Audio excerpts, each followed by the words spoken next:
What's up, guys?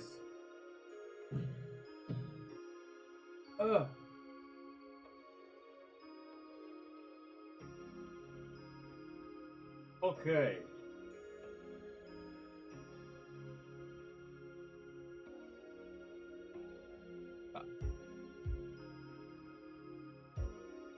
Not fucking lagging, are we? I hope not. Noelani, Toby, Walker, Jaden, Taylor. What's good, guys? Yeah,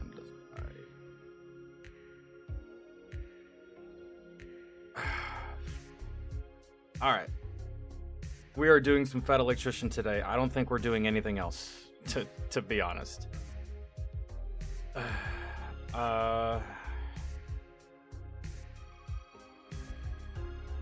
then we might go live on Twitch today. I don't know. I don't know what the fuck I want to do with my day today. I know we got to do this though.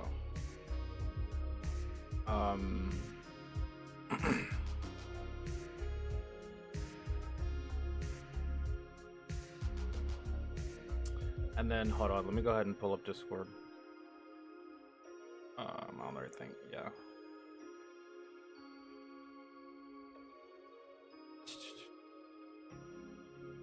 All right. What we did. Oh, I just leaked those DMs.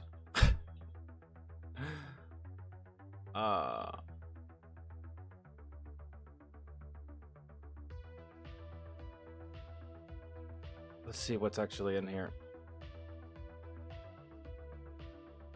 Well, if Vince ever shows up, we can watch this shit by Forgotten History or Extinct Zoo, whatever it is.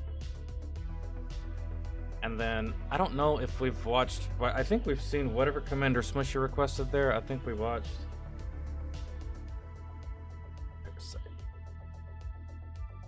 So maybe I can do some shit from the watch later. I don't even know if I have stuff in there, but or I can check the main chat. I see y'all put stuff in there.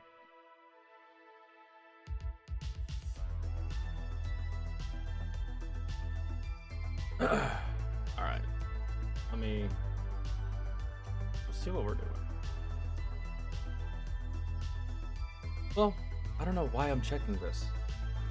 We're doing Fat Electrician. This is the first time I go live to do something specific, but let me just see what's in here just in case I want to do something else after the fact. Try Not to Laugh by Dick the One. Alright. Did a Try Not to Laugh yesterday. If y'all watched it, did y'all pass? Yay? Nay? We actually did that one live on Twitch, for those of you that were wondering where it came from. I didn't record it myself. And I did it off YouTube. Okay. If there's time, we'll knock out that Try Not to Laugh. Fantastic.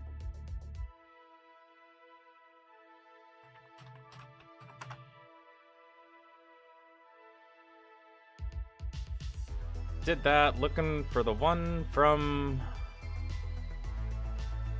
Looking for the last one.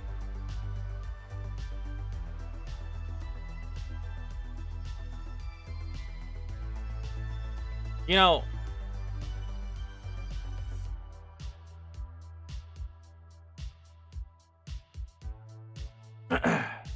we could watch this one. The Watermelon War. The almost war over a slice of watermelon riot. But I think y'all would much rather watch the greatest fighter pilot of World War I, Frank Luke, the Arizona Balloon Buster.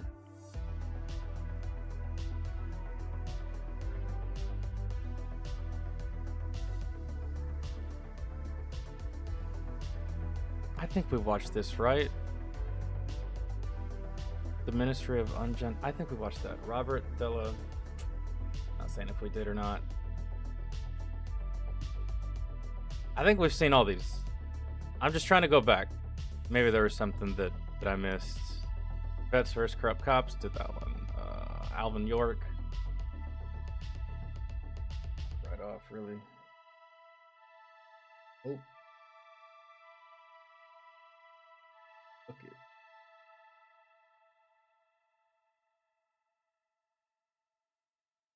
Mush Morton and the USS Wahoo. Watch that. I don't know. I'm sure one of you will let me know what I haven't done. I think we've done all of it, though. We've been watching Fat Electrician for a while. I'm proud to say that we've been watching Fat Electrician since before he even had 100,000 subscribers. Imagine that. Look where he's at now. Insane. There go. Chingley, yeah, 77th Infantry. There go. War Daddy Pool. Alright.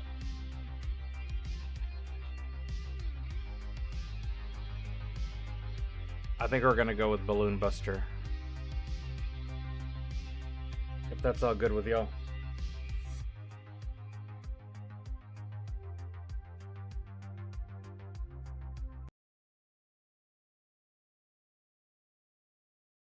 In 2023, a Chinese spy... Oh no.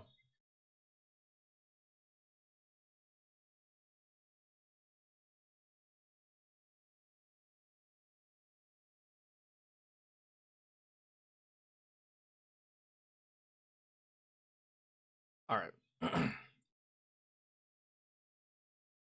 Let me do that. Cat, what's good? Hello to all of you. I hope y'all are having a good Sunday.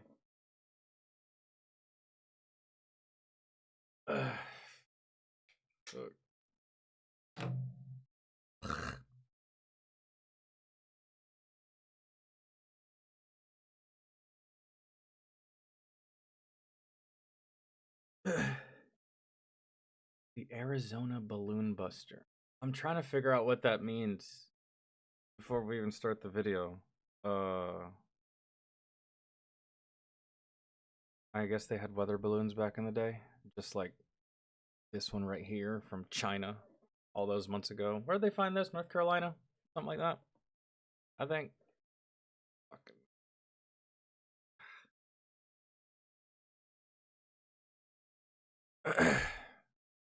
Okay. Well, can y'all see?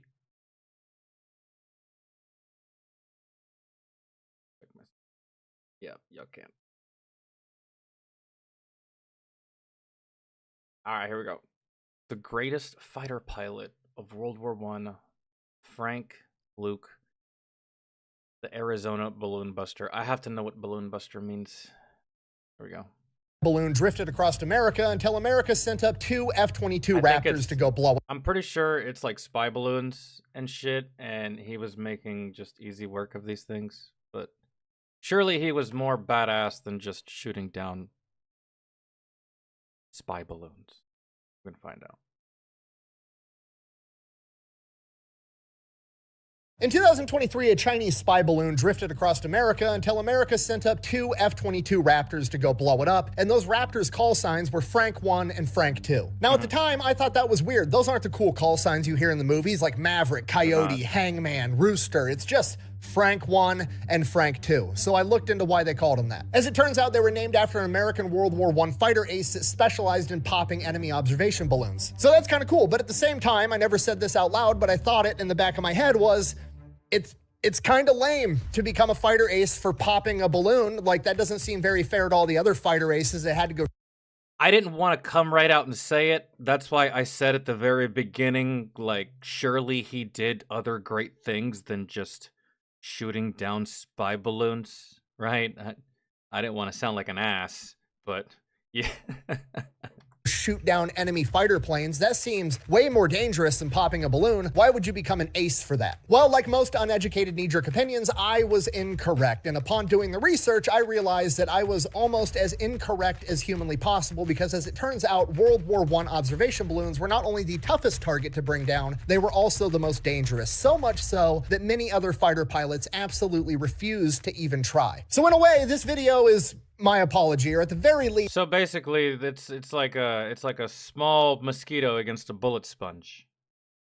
An attempt to make sure that you don't make the same mistake. I think so.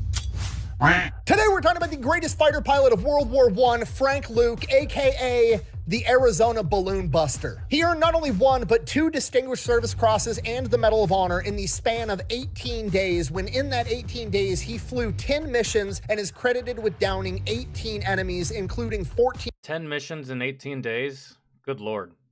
When did he sleep? Distinguished Service Crosses and the Medal of Honor in the span of 18 days, when in that 18 days he flew 10 missions and is credited with downing 18 enemies, including 14 enemy observation balloons and 4 planes. And that's not including multiple unconfirmed downed enemies and the fact that he had to be given a new plane on 5 separate occasions because the plane he flew was so shot up. It broke. And we're gonna get into all of it right after a word from our sponsor. All right. Delete me. What's up? Where's your gun? This. So not only was he popping balloons, but he was also doing extracurricular activities during his time of popping these balloons.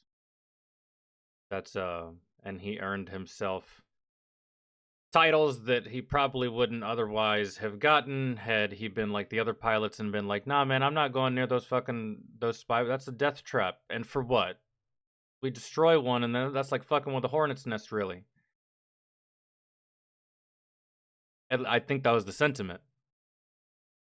All right, here's the deal. Super simple, straightforward business model. You give them money, they turn around and make sure. Oh, we're still here. All right.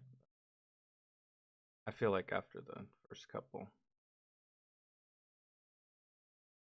And then they'll continue to monitor these data brokers, and if they get your information again, Delete Me will submit an opt-out request again. Basically, you're paying Delete Me to get rid of all the downsides of all of the free stuff on the internet, which I think is absolutely worth it. If you want to check them out, I'll have a link and a discount code down below. Let's get back to the video.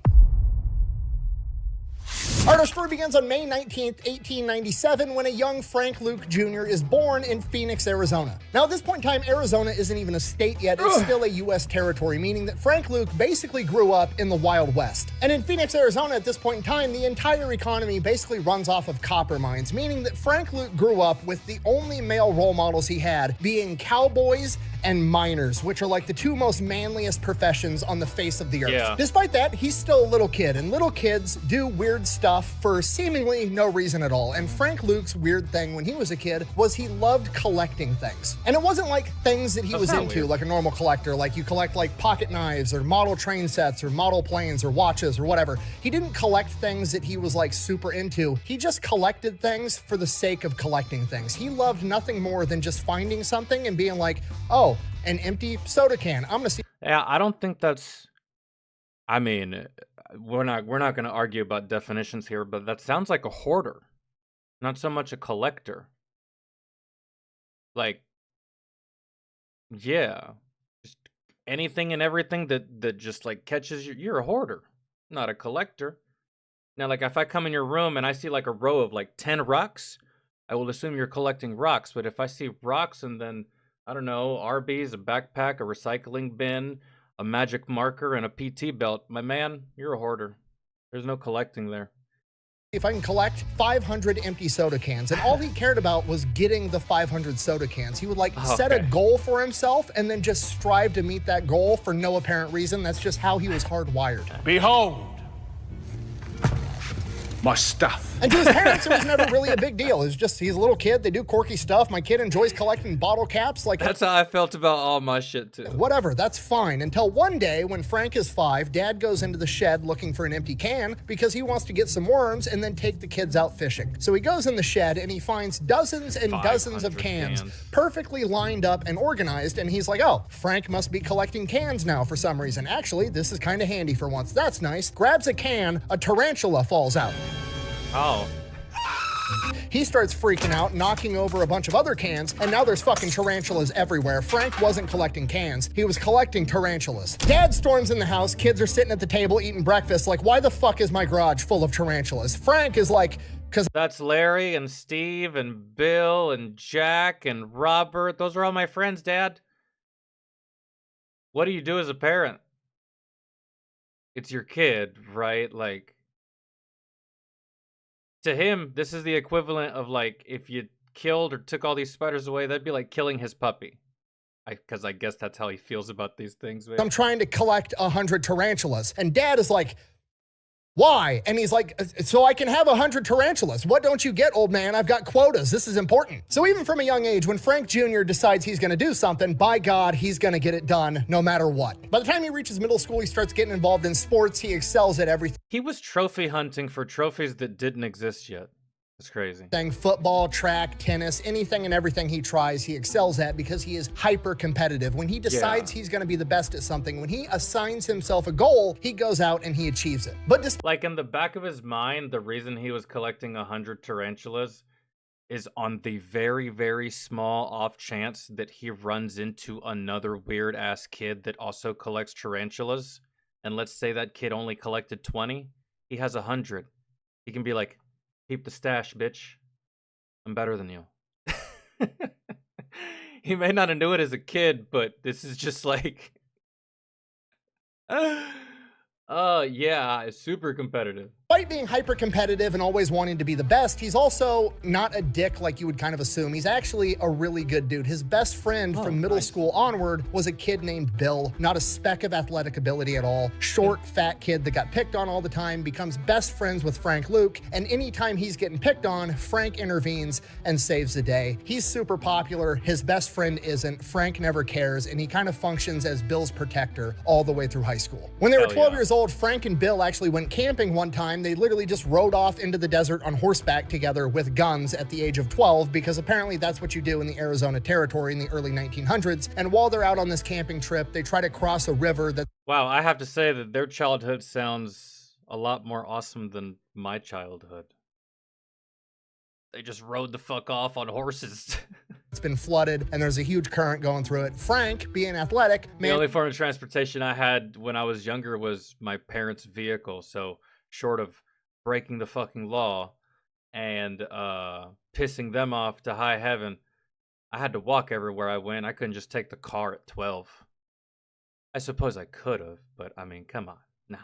Manages to cross the river, and then he's, yelling to Bill, come on and cross, tries to coach Bill through it. Bill ends up getting tangled up in a branch and almost drowns, and Frank dives in to save him because that's the kind of guy Frank is. As they enter high school together, everything pretty much stays the same. Frank continues doing sports, continues being super popular, keeps hanging out with his buddy Bill, keeps being his protector, having his back all the time, but during the summers, he needs to go to work. So Frank gets a job every summer working in a copper mine, doing back-breaking manual labor with grown-ass men. And Frank continues being Frank even when he's in the copper mines. He's very goal-oriented. He wants to be the best. He sets quotas for himself. He's like, what are we doing? We're digging holes? Cool. I'm going to dig the biggest hole, and I'm going to do it the fastest. Pretty soon, he's making a lot of grown men look bad, and they don't like it. Yeah, but you also have to remember that at this time, Frank is he's like 17 years old, 18 years old. A very motivated 17, 18-year-old can outdo your 32-year-old ass. You might think you're in your prime. It might feel like it, but man, this kid will run circles around all of us. Post 27, that's it. Give it the fuck up, man. These young guns, they're gonna run it up on you every single time. There's no point to get mad. If you're gonna get mad at anything, it's father time, really, that you should be fighting with. Pretty soon, he's making a lot of grown men look bad, and they don't like it. And when he was 16 years old, one of these grown men decided... What's up, guys? Welcome. ...to confront him in the middle of this copper mine, and they got into a physical altercation, and 16-year-old Frank Luke beats up a grown man. Afterwards, the foreman comes around asking what happened. Frank simply responded, he asked for it, and I gave it to him. You gotta move. You gotta move. You gotta leave town. You gotta change your name. Hopefully you're not married, because it'll be easier transition of moving. You gotta leave. Bro, you can't be that guy. You can't be that guy that got mad at a kid for making you look bad because he was outworking you, and then you call him out, and then he whoops your ass. And you're a grown-ass man that this happened to. You gotta move. Change your name. Go work somewhere else. I wouldn't stay there. That's crazy embarrassing. The event kind of led to Frank getting the reputation as a pugilist, which eventually led to him leaving the copper mines for work and kind of becoming a professional underground fighter in gambling rings in Phoenix, Arizona, because apparently there was nothing else better to do in Phoenix, Arizona in the early 1900s than to watch a 16-year-old beat up grown men. I mean, when there's nothing else better to do, yes, man, Fight Club. I feel like that was the whole point of the movie. Maybe. I don't know. I can't remember. Underground fighter in gambling rings in Phoenix, Arizona. Homie was legit crazy, but nah, dude, Fight Club. Because apparently there was nothing else better to do in Phoenix, Arizona in the early 1900s than to watch a 16-year-old beat up grown men. That continues through the rest of high school. Frank... I mean, sorry. I won't pause after this. In 2025, I would watch a 16-year-old beat the hell out of some grown men. If he could. If he had the skill and the talent. But yeah, I don't know. I don't know if that type of fighter exists today. Like a LeBron James of fighting. Like a 16-year-old kid just coming in here, whooping up on like some 28-year-old in his prime, 10 years into the fucking... I don't know. 1900s than to watch a 16-year-old beat up grown men. That continues through the rest of high school. Frank and Bill go on to graduate. They're still best friends. And then after high school, he just kind of goes about living a normal life. And in Phoenix, Arizona, that means you get a job at the copper mine and you just start living. And he does that for the next couple of years until he's about 20 years old. And at that point, America enters World War I. And one day, Frank just wakes up and for whatever reason decides he's going to join the military to be a fighter pilot. That's it. He just decided to do it. There's no touching story about how he's always wanted to be a fighter pilot ever since his dad took him to an air show, or he looked up to the military, or he has some family background, and none of that. And zero reasons. He just woke up one morning and was like, I want to be a fighter pilot, and then proceeds to go do it. If there was a reason, I would say that he did it because it's like, I want to be a fighter pilot because I think I could be better than all these other motherfuckers at being a fighter pilot. I just felt like running. So he goes, Yeah, he talks to or his best that. friend Bill about it. Bill isn't going to let his homie go alone, so they go to the recruiting office together. They talk to the recruiter. The recruiter takes on Frank Luke and decides to pass on Bill because he just doesn't meet the criteria for whatever reason. So that sucks, but Frank Luke, he's got a new goal. He's got a new quota. He absolutely has to meet it. Peace out, Bill. I gotta go. After signing up for the military, Frank finds out that getting into the fighter pilot program isn't really Harder. that simple. At this point in time, and Harder still than it looks. today, being a fighter pilot's a very big, prestigious deal. And a lot Yes. of people getting slots at this point in time are, you know, people whose parents are somebody important, not people that were raised by copper miners in the Arizona territory. Regardless, Frank fills out all the paperwork, sends it off to get approved, doesn't hear back in a timely fashion. A couple of weeks go by. So Frank decides he's going to send a telegram to the adjutant's office saying, hey, when's my report date and where do you want me going? Which is insane. It's extremely arrogant, extremely cocky. It's like It's being very pushy too. applying for Harvard, not getting an acceptance letter And then mailing the dean talking about, yo, can you give me my classes for this semester, please? yet, and then calling the dean's Yeah. office asking when classes start. Like, nobody does that. But Yeah. regardless, Frank Luke is Frank Luke. He's going to brute force his way through life. And oddly enough, it worked.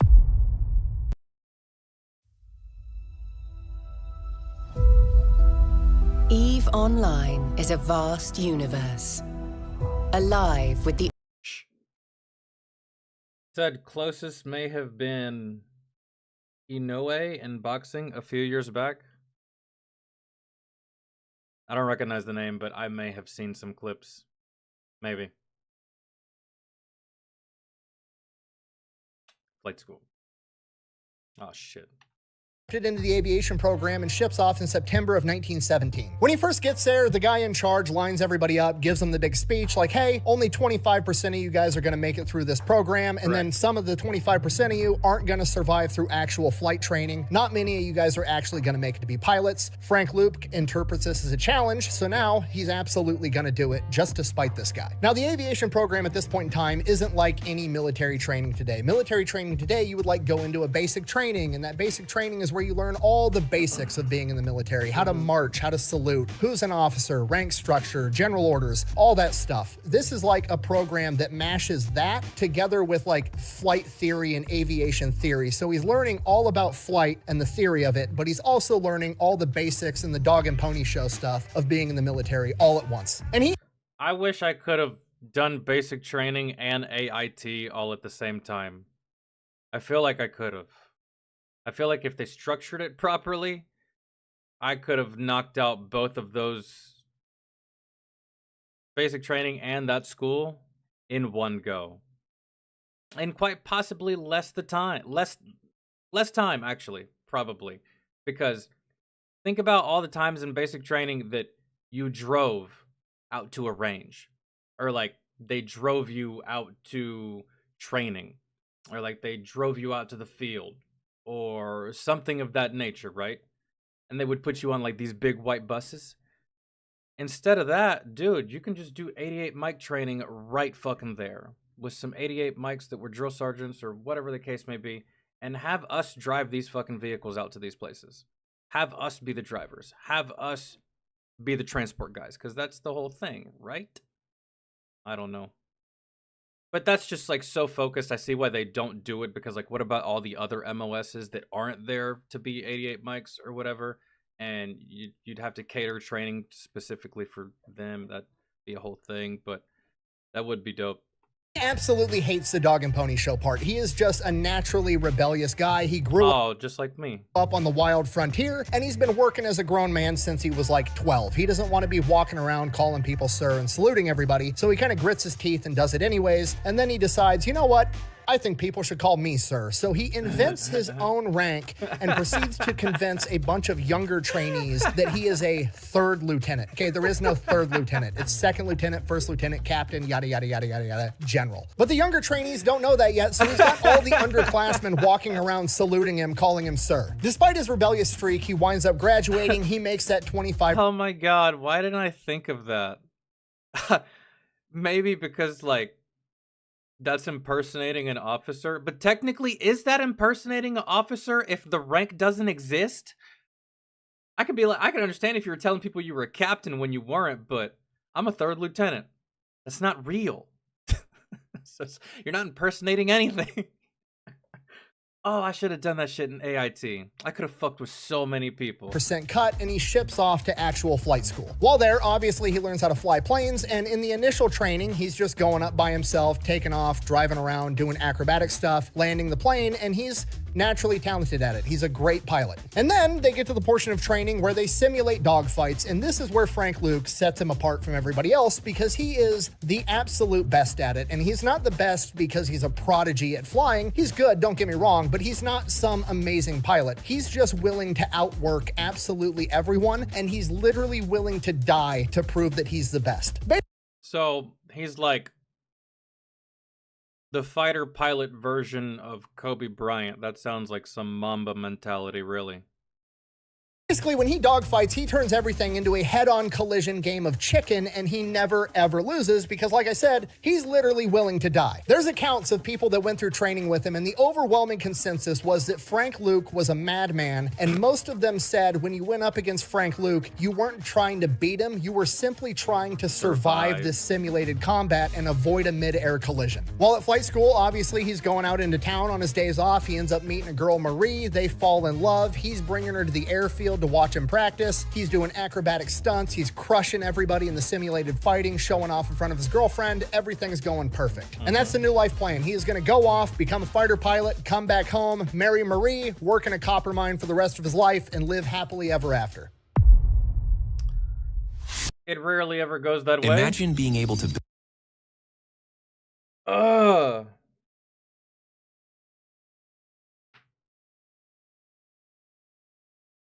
Frank would be a young Conor McGregor.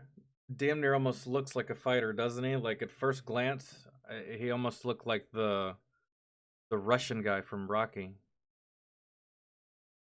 graduates a flight program, gets sent off to Europe to fight in the war, and when he first gets there, he gets put on ferrying duty. Basically, they want to give all the junior pilots as many flight hours as possible, so they use them for ferrying planes into the combat zone, right? You got to get them to where they actually need to be, so they take all the junior pilots, they fly the planes into the combat zone where they need to be, they drop them off, they all hop in a truck together, drive back, and do it all over again, and Frank does it over and over and over for weeks. This isn't really what Frank wanted to be doing, but he does also appreciate the fact that this is training and it's preparing him to be a better fighter pilot, so he does it. In addition to that, he's also writing back home to Marie and his mother every single day. Obviously, they're both scared, they're both concerned about him. He's fighting in the biggest war the world's ever seen at this point in time, and he's basically writing back home being like, hey, I'm just on ferrying duty, I'm not actually in combat, I'm just flying planes in, I'm dropping them off, and I'm coming back, I'm perfectly safe, you don't have to worry about me. And then one day, his number gets pulled. There's a squadron that's been fighting in World War I since the very beginning that's lost a bunch of pilots, and they need new recruits. Luke has a bunch of hours logged, ferrying planes back and forth. He's the best man for the job. He gets brought into the 27th Aero Squadron 1st Pursuit Group as a reinforcement. Getting brought in as a reinforcement is not something that's conducive to Frank's personality type or demeanor, right? Because he is the new guy. He's the FNG, he's the cherry, he's the guy with no combat experience going into a group of men that have been in the shit for a while. And this is pretty much made clear to him the moment he gets to the unit, when him and all the other reinforcements are given their welcome speech by the commanding officer, Major Hartney. And all of them are hanging on every single word that Major Hartney says, because not only is he an experienced combat veteran that's been there and done that, also the word on the street is Major Hartney is one of the only men to go toe-to-toe with the Red Baron and survive. Now, I'm paraphrasing a little, but the gist of his speech is this. Damn. Here's the deal. You're all going to be dead in 2 weeks if you don't listen to me and listen right now. The first couple of times you go up, you are going to see combat. And if you get that feeling in the pit of your stomach that you're not supposed to be there, it means that you're a coward. I'm not asking you to be brave. I'm asking you to be brave enough to tell me that you're a coward so I can get you out of here so you don't get yourself or somebody else killed. As of right now, you are 27th Aero Squadron in name only. If you can prove to me and everybody else that you've got the balls to do this job, we might let you stay. And before you ask, you will know when you were a full-fledged member of this unit without me having to tell you, so don't expect a fucking welcome party. Now, hearing that, most people would keep their head down, shut up, and do what they were. Jesus. That is, yeah. Like, slightly motivated, but slightly afraid all at the same time.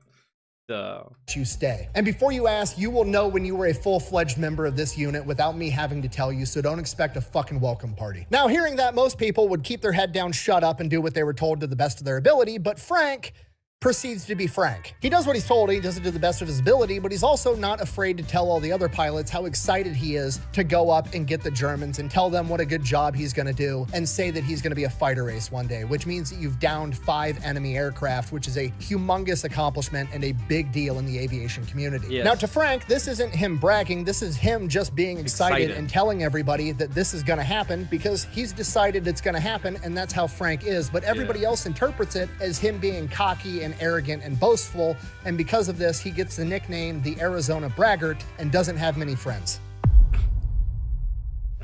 Around the same time that Frank gets into his unit... See, had he been with an infantry unit, that type of behavior, especially if he was Marines, that very type of behavior right there would not only be reciprocated by your comrades, but it would be amplified. It would be motivating. Pilots be so weird. Oh, Commander Smushy, what's that about, man? Doing training missions, his unit gets issued the newest, latest, and greatest plane, and this thing is the equivalent of a flying sledgehammer. This thing is basically the American muscle car concept. But I do get it. This is like a very serious... It's the biggest war the world has ever seen up to this point. So, yeah, if you can't really read this guy's personality all that well, I can see why it might be annoying, but dude, I'm telling you, in a different branch at the very same time, that type of behavior is like, it's welcomed. So applied to a plane. It is not built to be nimble and agile and handle well. It is a drag car. It is meant to be big, strong, and fast as fuck. This is a wooden plane that they threw a V8 engine into that had 220 horsepower. This was the fastest plane of its day when it first came out, capable of traveling over 135 miles an hour when most other planes were traveling like 110 miles an hour. And it could outdive any other plane. The problem is it could also outdive itself because you could dive so fast that when you pulled up, it would literally rip the wings off your plane and then you die. Yeah, that's bad. On top of that, it was initially plagued with mechanical issues because they stuck a giant V8 inside of a wooden plane. If anything went wrong, those engines would overheat, stall out the plane, and then you die. Yeah. Or there's also the possibility that the 220 horsepower V8 engine that's held inside the wooden plane by wood could snap the wood off and let the engine block just free spin, stalling out the plane, and then you die. Yeah, I swear to God, if you give a fourth reason or another way of dying, I swear. There's also the possibility of the synchronizer between the propeller and the twins Vickers machine guns malfunctioning. And what that is you see the machine guns are mounted behind the propeller. So the machine guns, when they fire, are literally shooting through the fucking propeller blade as it's spinning at 1,000 miles an hour. And if it gets out of sync at all, you shoot your own propeller off and then you die. You fucking died. And while you're worrying about that, you're inside of an open cockpit traveling at 135 miles an hour. It is so loud that it causes permanent hearing damage. And if that wasn't enough, there wasn't a fuel pump. The pilots literally had to fly the plane, worry about all that shit, get hearing damage, and physically pump gas into the engine while they're flying the plane. And I know what you're thinking. Why do they have to die if there's a malfunction? Why can't they just jump out with their parachute? Because in World War I, America didn't believe in giving their pilots parachutes because they were worried they would bail out prematurely and it would cost them a plane. So they basically put you in the plane and said, bring it back or don't come back at all. Damn. I believe I said bring it back in one piece, not bring back one piece. I did not know that. Oh my God. Holy shit. One more time. Flying the plane. Yeah, flying this thing, man, is bullshit. I understand it was World War I, but was this the best possible thing? This is a fucking death trap. I feel like you're lucky to get one kill in this thing before it goes tits up. And this is what Frank is going to be flying? Yeah, it's got to be Frank because I don't know anyone else. They don't pull off the type of shit that Frank does. This is absurd. And I know what you're thinking. Why do they have to die if there's a malfunction? Why can't they just jump out with their parachute? Because in World War I, America didn't believe in giving their pilots parachutes. Alpha mentality and less of a brotherhood with pilots? Really? I would think y'all'd have the same level of brotherhood, really. I mean, maybe not with, like, a big group, but at the very least with your wingman, right? I don't know. That's so odd. Thank you for the insight. Because they were worried they would bail out prematurely and it would cost them a plane. So they basically put you in the plane and said, bring it back or don't come back at all. I believe I said bring it back in one piece, not bring back one piece. Anyway. But Frank doesn't really give a shit about any of that. He's just excited to be here. In fact, he's going to take advantage of the fact that these planes are known for having mechanical issues. Frank starts going up on combat missions on August 1st, 1918, and on his very first... Yeah. I know exactly what he's going to do. Take advantage of the fact that these planes have all these issues. He's going to fly these planes. Like, bro, he's going to run these things ragged. He's going to like a psychopath, dude. He's like, well, these things are almost broken, kind of, just by looking at it. I'm about to go balls to the wall in these things. Man, that's it.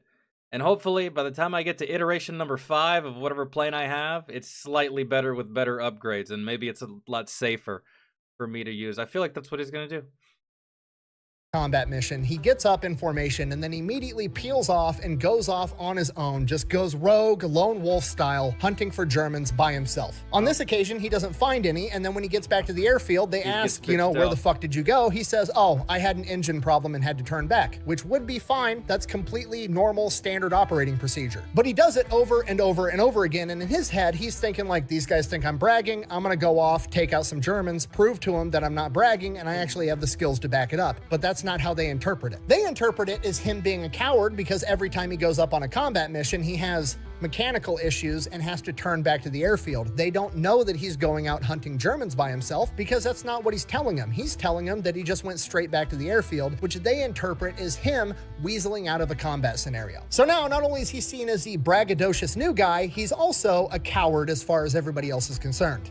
But shouldn't there be a log of him returning?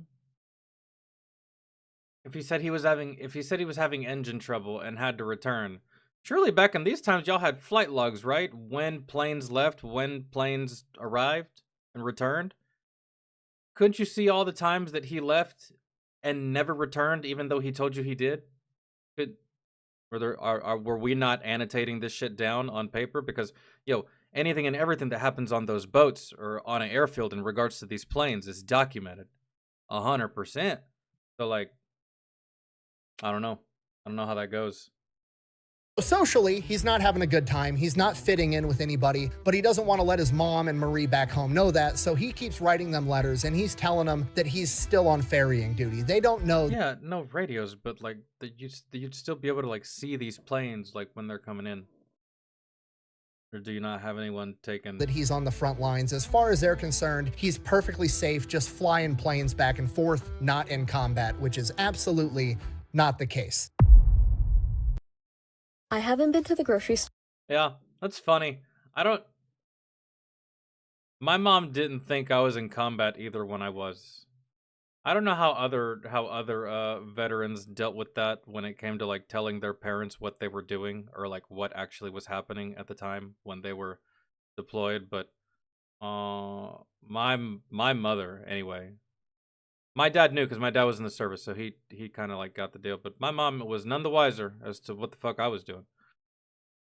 So Luke isn't popular. Everybody thinks he's a coward. Because of this, he's kind of placed as the lowest priority as far as getting the planes ready goes. So as his squadron's getting ready to go up onto a combat mission, the ground crews taking care of his plane last are still loading up the machine guns and putting fuel in his plane, and the squadron leader decides he's just going to peel off with engine problems anyways. We're not going to have him in combat. Let's just leave without him. So they take off and just tell him to catch up later. So Frank waits around for his plane to get ready. His plane gets ready a little bit later. He takes off. He says that he looked for his formation. Who knows if he actually did or not? Probably because not. Honestly, he wants to go off on his own anyways, which is exactly what he does. And this time, he finally finds some Germans. He sneaks up on 5 German planes flying in formation, and one of them is lagging behind a little bit. So he sneaks up on him. That's the target. He dives on that first plane, lights it up from 100 feet away, straight out of a dive, pulls out of the dive, turns around. That plane's wounded, but it didn't go down yet. So he dives on it again and shoots it down. By the time he pulls out of that dive, the other 4 planes are on his ass, but he's in a spat and he can outrun anybody at this point. So it just turns into a drag race and he makes a clean getaway. Luke makes it back to the airfield. He's absolutely pumped. He just engaged 5 enemy planes by himself, shot one of them down, and lived to tell the tale. I mean, it sounds, yeah, I can understand where he's coming from, but at the end of the day, all you did was piss off the Germans. I mean, and you almost got yourself killed in the process. You got very greedy for that kill. Had any of these 4 other aircrafts reacted just a little bit faster to what was happening, they could have downed your ass, man. But luckily, you're in a drag car, basically, compared to their, I don't know, man, they're a piece of shit. Everybody's gonna know now that he's not a coward, and he is, in fact, the guy he's claimed that he's gonna be the entire time. He gets out, tells his commanding officer what happened, tells everybody the story, writes up the report. Nobody believes him. His request for confirmation is denied because nobody saw it. If you want a confirmed kill, you have to have eyewitnesses saying that you got that confirmed kill, and he went off on his own, and nobody believes him because he has zero street cred. So now, as far as everybody else is The only thing you can do is go find that German that you shot down. Either go recover the plane or the body. concerned, he is no longer just the fucking new guy. He's no longer just the arrogant guy with no experience. Now you're the He's liar. no longer a coward. He's also a liar. So when he types up his combat report to Major Hartney requesting a confirmed kill, it immediately gets rejected because, again, he has no eyewitnesses. So he's pissed. He storms into the HQ tent, shoves the clerk out of the way, grabs a typewriter, and types up a bunch of blank affidavit forms for any eyewitnesses to be able to sign off on in the future. If they want proof, he's going to get them proof. He's going to prove that he's not a coward. August 25th, 1918, Frank goes up on a mission with a new wingman, a guy by the name of Joe Weimer. And there really wasn't much he could do, man. This is just how it went at the time. It's very unfortunate that he got all these labels when he really is a good dude. And he's just a very excited guy. That's it. That's the only thing he was guilty of, was just being excited. And he got all these negative labels put upon him because that's just fucking... That's rough, man. Weimer drew the It's hard for me to relate, man, because for me, it was very easy for me to make friends in the military, and this was not my experience. I didn't get treated that way. No one looked at me that way. No one even approached me that way. It was just, yeah. So that's unfortunate, because the military should be the one place that just like making friends is as easy as breathing. Spend so much time together that eventually you'll be friends anyways, even if you don't fucking like each other. short straw on being attached to the coward and braggadocious Frank Luke because, well, nobody really likes him either. Unlike Frank, though, it's not hold on, I gotta go back. I missed something.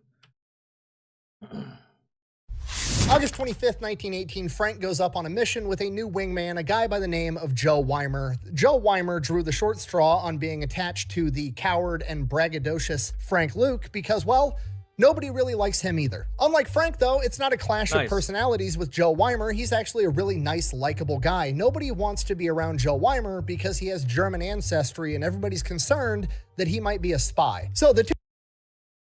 I guess. Yeah, man, sure. But, you know, it's crazy, like, how different the beginning of his life was compared to the military. Remember, man, this was the most popular kid in elementary school, middle school, high school.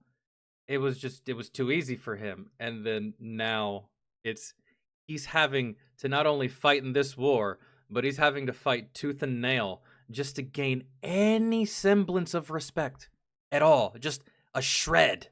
It's crazy, isn't it? Two misfits go up on a mission together, and for the first time, Frank legitimately has mechanical issues. His engine stalls out in mid-flight. Extremely dangerous situation. He now has to figure out how to land a plane with no engine and no runway. Everything could go wrong. Despite that, he's Frank Luke. He finds an open field, glides down, makes a perfect landing. Couple of seconds later, Joe Weimer lands right next to him, also with what appears to be a stalled engine. They get out, they meet in the middle, they talk. Both engines stall at the same time? And we're the two guys in the entire group that nobody likes? Huh. I don't want to start pointing fingers or anything, ladies and gentlemen, but we're the two guys that everybody dislikes. And both of our planes have engine problems. At roughly the same fucking time. Uh-huh. Frank is like, your engine stalled out at the exact same time, and Joe's like, no, I heard that you were super arrogant. I thought you shut your engine off and made an emergency landing trying to show me how good of a pilot you were, and I wasn't going to let you one-up me. So I shut my engine off and did the exact same thing. What? Did we just become best friends? Yep. And from this moment, they're inseparable. Never mind, bro. I was wrong. That's even better. They become best friends. They're bunkmates. They're homies. They're wingmen. Frank finally has somebody that he fits in. You think you're better than me? And unlike Bill back from high school, this guy can actually keep up. Yeah. That's Stop fantastic. taking meeting notes and... That's even better. That's great.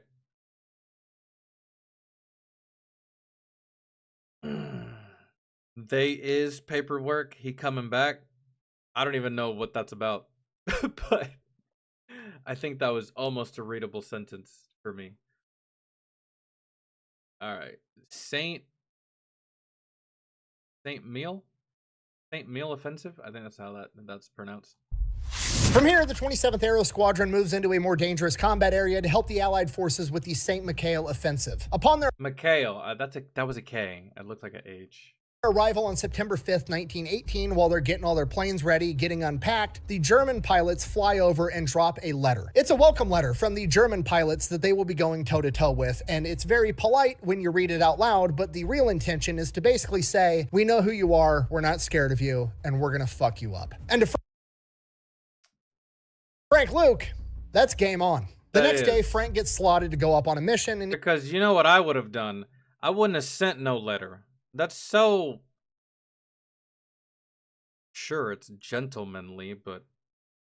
I don't know.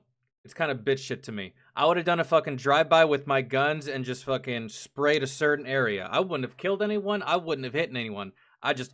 Bzzz, and just gone. That's the letter. That's the statement. That's how you say that.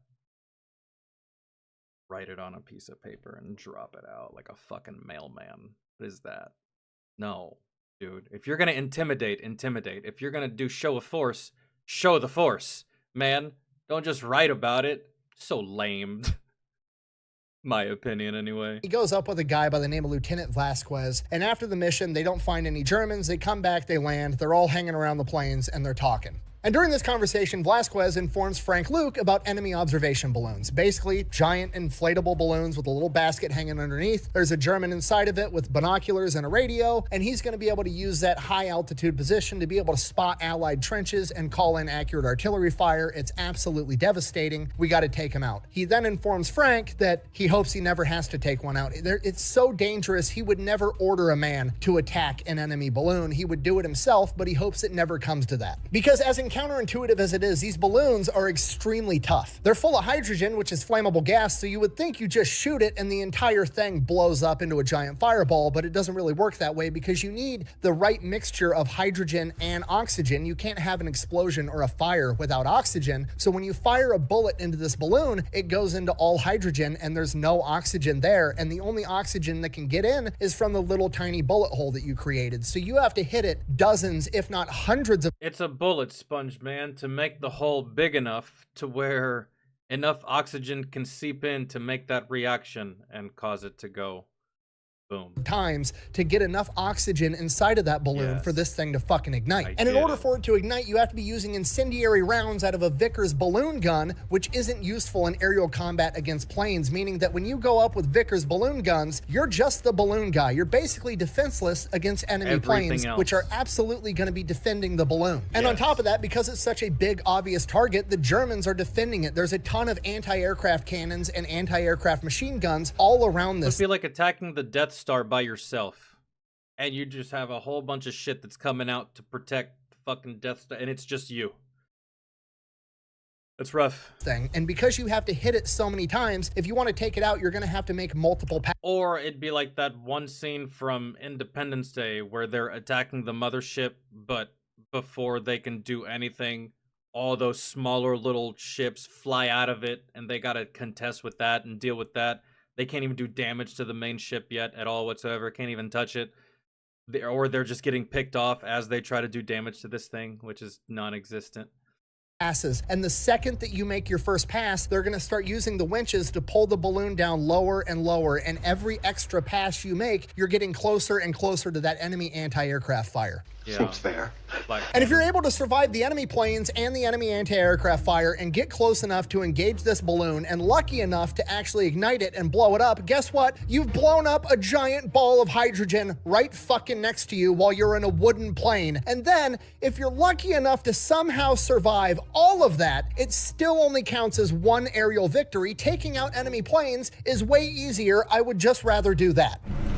Yeah, if you're going for ace, fuck these balloons. That is a colossal waste of time if you're going for ace. I would just, yeah, exactly. I but still only counts as one. The lieutenant explains Honestly, though, I feel like if you take out that balloon and you're dealing with all those external risks and all those extra variables, and I don't know, man, this thing is a fucking bullet sponge. I feel like it should count for at the very least 3.5. Man.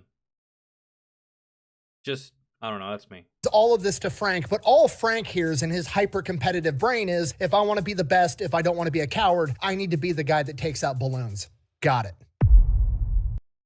Which, taking out one balloon seems like a monumental task in itself, the way that it was described. And it just feels like a monumental task, because these things aren't just by themselves. It's not a free lick, man. That you're having to contend with so much shit just to get this balloon out of the fucking sky. And it's not just one of them, it's several. All with their own defenses in their own different parts of the fucking sky, with their own different unique setups and different defenses that you got to contend with in the shittiest plane imaginable. I mean, yeah, it's fast, but 1918, they pull all the pilots in, they give them this briefing like, hey, we know that nobody wants to go out and attack balloons, but there's a major offensive going on the ground. The Germans got balloons everywhere, calling in accurate artillery fire, getting good recon on our guys. Somebody's got to go in and take them out, and that somebody is us. So here's the plan. We're going to outfit one guy with the balloon guns. Everybody else is going to go up. They're going to engage all the enemy planes to get him off of his back, and that guy's going to go in and take out the balloon. Frank, hearing this, is pumped. Like, this is it. This is his moment. He's going to volunteer tomorrow to be the balloon guy, and he's going to prove to everybody he's not a coward. So he goes back to his bunk, getting ready for the next day, lays down, tries to go to sleep, can't sleep. Biggest day of his life tomorrow, super important, just can't sleep. And he can't sleep, and he can't sleep, and he finally falls asleep, and when he wakes up, he's late. He's late to the pre-flight meeting. So Luke wakes up, panics, throws his clothes on, runs off to the pre-flight meeting. But lucky for him, he's the only one right now at this point, along with his wingman, that have the balls to actually do what needs to happen. So even if he's late, I don't feel like that's going to affect him. Goes up late. Everybody else is annoyed. They think he's a coward. They think he's braggadocious. Whatever. That's fine. Before he had gotten there, since he was the only one not there, they concocted a plan. A little bit of a prank. They were going to verify that Frank Luke was, in fact, a coward. Before Frank had got there, they had already drawn straws to find out who was going to have the most dangerous job, who was going to be the balloon buster on this mission. But they're not going to tell Frank that. They're going to tell him that because he showed up late, he drew the short straw, and he's going to have the most dangerous part of this mission. He's going to be the balloon guy. Joke's on you, you stupid bastards. I'm into that shit. Actually going to outfit his plane with Vickers balloon guns, but it's not really going to be an issue and it won't interfere with the mission, because once Frank, the coward, finds out that he's got the most dangerous part, sure enough, he's going to have mechanical issues and go back to the airfield, and that's how they're going to prove that he's a coward. Joke's on you! You motherfuckers got nothing better to do in World War I than to fuck with Frank. Huh?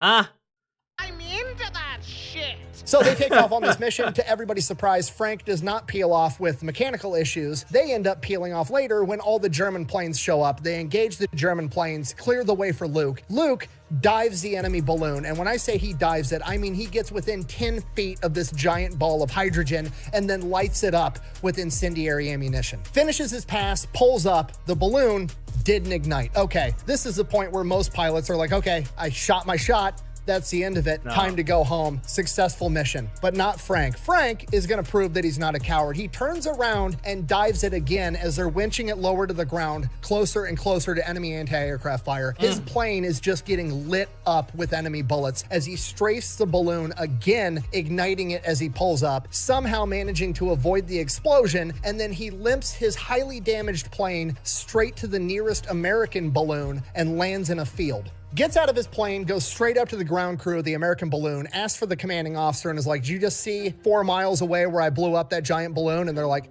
uh-huh. And he pulls... Here's the paperwork. Sign this. Sign this. There you go. There you go. Thank you. Fucking... Fuck you guys. I told you. Pulls out his pre-typed affidavits and has the commanding officer of that balloon write up exactly what he saw and sign it so that he has proof that he took down an enemy.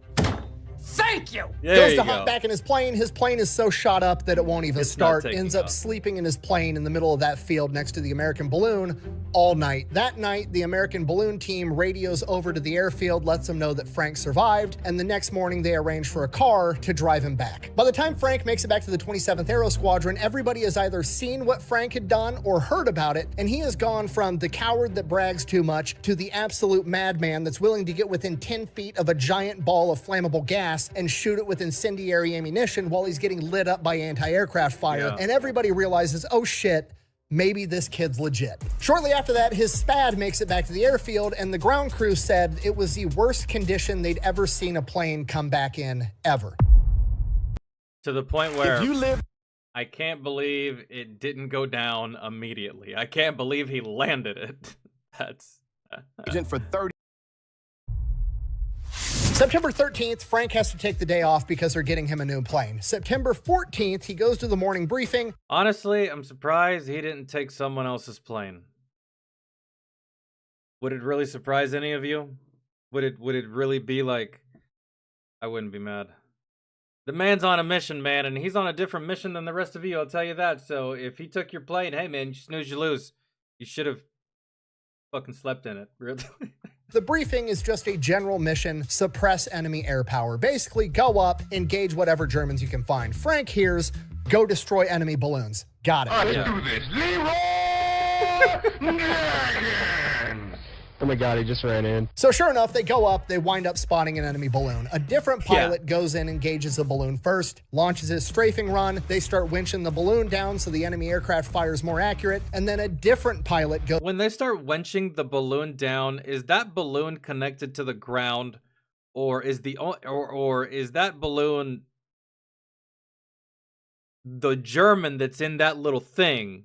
Is he the one that's bringing it down, or is that thing connected to the ground already? It just goes really high, and they lower it from the ground. I'm just very, very curious. I think they lower it from the ground, correct? And it's just like really, really high. I can't imagine they leave it up to the one German that's like in that little basket, because if that was the case and if it was just up to him, I would just strafe his bitch ass. Now you can't lower it, but I think it's connected to the ground. I'm sitting here thinking the entire time, bro, just like kill that one German inside that inside that crate. That's it. But nah, I think they're goes in and strafes it the second time. What happened? I don't know, it just didn't explode. That's weird. Okay, doesn't blow up. That's fine. They're winching it lower and lower every passing second. We're not going to get this balloon. At least we got it out of the air for the day. Not according to Frank Luke. Frank Luke, while they're already winching the balloon down, goes that's not good enough. For in him. and makes his strafing run again from 10 feet from this giant ball of hydrogen. Pulls up, it doesn't blow. It's getting lower and lower by the second. The enemy anti-aircraft fire only gets more accurate. It just keeps going down as they winch it lower and lower. So Frank turns around, makes a second pass, doesn't blow up. The balloon's getting lower, the fire's getting more accurate. He makes a third pass, then a fourth pass, then a fifth pass, then a sixth pass. He puts so many fucking holes in this balloon. While it doesn't ignite, it completely deflates and lands on the ground crew below. Okay, that counts. Frank's done it. He's accomplished the mission. That is a confirmed kill on That's got an enemy balloon, his second one. But I mean, depending on who the fuck it landed on, I can't imagine those things are light. It probably killed like 5 or 6 people. The crew that was wenching it down, I don't know. he's still got 75 rounds of ammunition left, and it would be a shame to fly it all the way back to the airfield. So he makes a 7th pass and lights up the anti-aircraft crew to return the favor. Frank then flies back to the airfield. He If they weren't dead before, they're dead now. immediately goes to the ground crew and is like, fix my plane, get it ready to go back up. I'm going back up again today. While the ground crew's getting his plane ready, he goes to Commander Hartney and he's like, hey, I want Joe Weimer to go up as my wingman from now on. And now he's got the street cred. They're like, yeah, dude, whatever you Yeah, want. Nobody sure. else has the balls to go up with you anyways. Yeah. Fucking take him. Joe's game, and Luke has a new plan. He's going to do something new. He's not going to attack the balloons by diving them like everybody else does. He wants to attack it from the bottom. It sounds crazy when you don't think about it, but actually, so does that mean that, like, you're already gonna start at a low elevation? And you're gonna be like, what? 20 feet off the ground? 50, 100 feet off the ground? I feel like that's the safest. Between 150 and 200 feet off the ground. And you're going to do like this? And then peel off however the fuck, corkscrew it, level out. I feel like that is infinitely more psychotic than dive bombing it from the top. Yeah. Actually, it's genius because you're never going to believe this. Guess where anti-aircraft guns are pointed?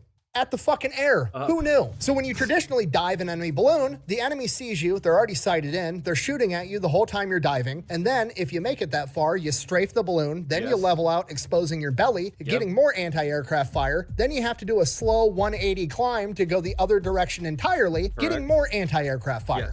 Oh, is that all? Instead of that, Frank's gonna have Joe go up super high out of the range of the anti-aircraft guns, but close enough to be a distraction to them as well as any other German planes in the area, while Frank sneaks in super low to the ground, so low that the German anti-aircraft guns can't angle down to shoot at him. Then when he gets right below the balloon, he's gonna pull up and fire into it the entire time he's climbing. So rather than being exposed to enemy anti-aircraft fire on the way in, the way over, and the way out, he's only exposed to enemy anti-aircraft fire on the way out. And it works like a fucking charm because never in my fucking day, dog. Oh my god, that never occurred to me. Ever. And we've seen a lot of fighter pilot videos. We've seen a lot of these videos. I've seen a lot of movies, TV shows, documentaries, animations, yada yada. This maneuver has never occurred to me once. I never thought it possible. I never thought it as, like, feasible. If it did come into my head, I would think like, oh, I mean, that's a novel idea. Sounds good on paper. Sounds good when you say it out loud, but actually doing it? It's the first time Frank and Joe go up on a balloon busting mission together and implement this new strategy. They blow the balloon up in a single pass, which is a good thing because Frank's guns also jam and both of his guns are down. What's not good is there's 8 German fighter planes now on Luke's ass and he has no way to defend himself, but luckily Joe is so high that he's able to dive on their formation, scatter them, and they both make a clean getaway. They then both make it. That's such a good tag team. They're just doing this. Really. And just making passes. One goes low, one goes high. That's so good. And then whoever goes high, whoever gets in trouble low, that's just, it's easy. That's fantastic strat. Back to the airfield and celebrate. No, I'm just kidding. Frank immediately beelines to the nearest American balloon, lands in a field, goes to the commanding officer and is like, sign this shit saying you saw us blow that shit up. Kill confirmed. Then he goes back, hops in his plane, takes off out of a field, flies back to the airfield, celebrates with Joe. His plane is so heavily damaged, they have to give him a new one again. And everybody is shocked that just 2 dudes managed to take a balloon out by themselves in a single pass. And if that wasn't enough, the fact that Frank, the coward, managed to take out 2 balloons in a single day. Now imagine if all you motherfuckers helped me instead of just sitting back and watching me and him do it all, right? Be crazy, right? The body scanner reveals the Sure. Oh.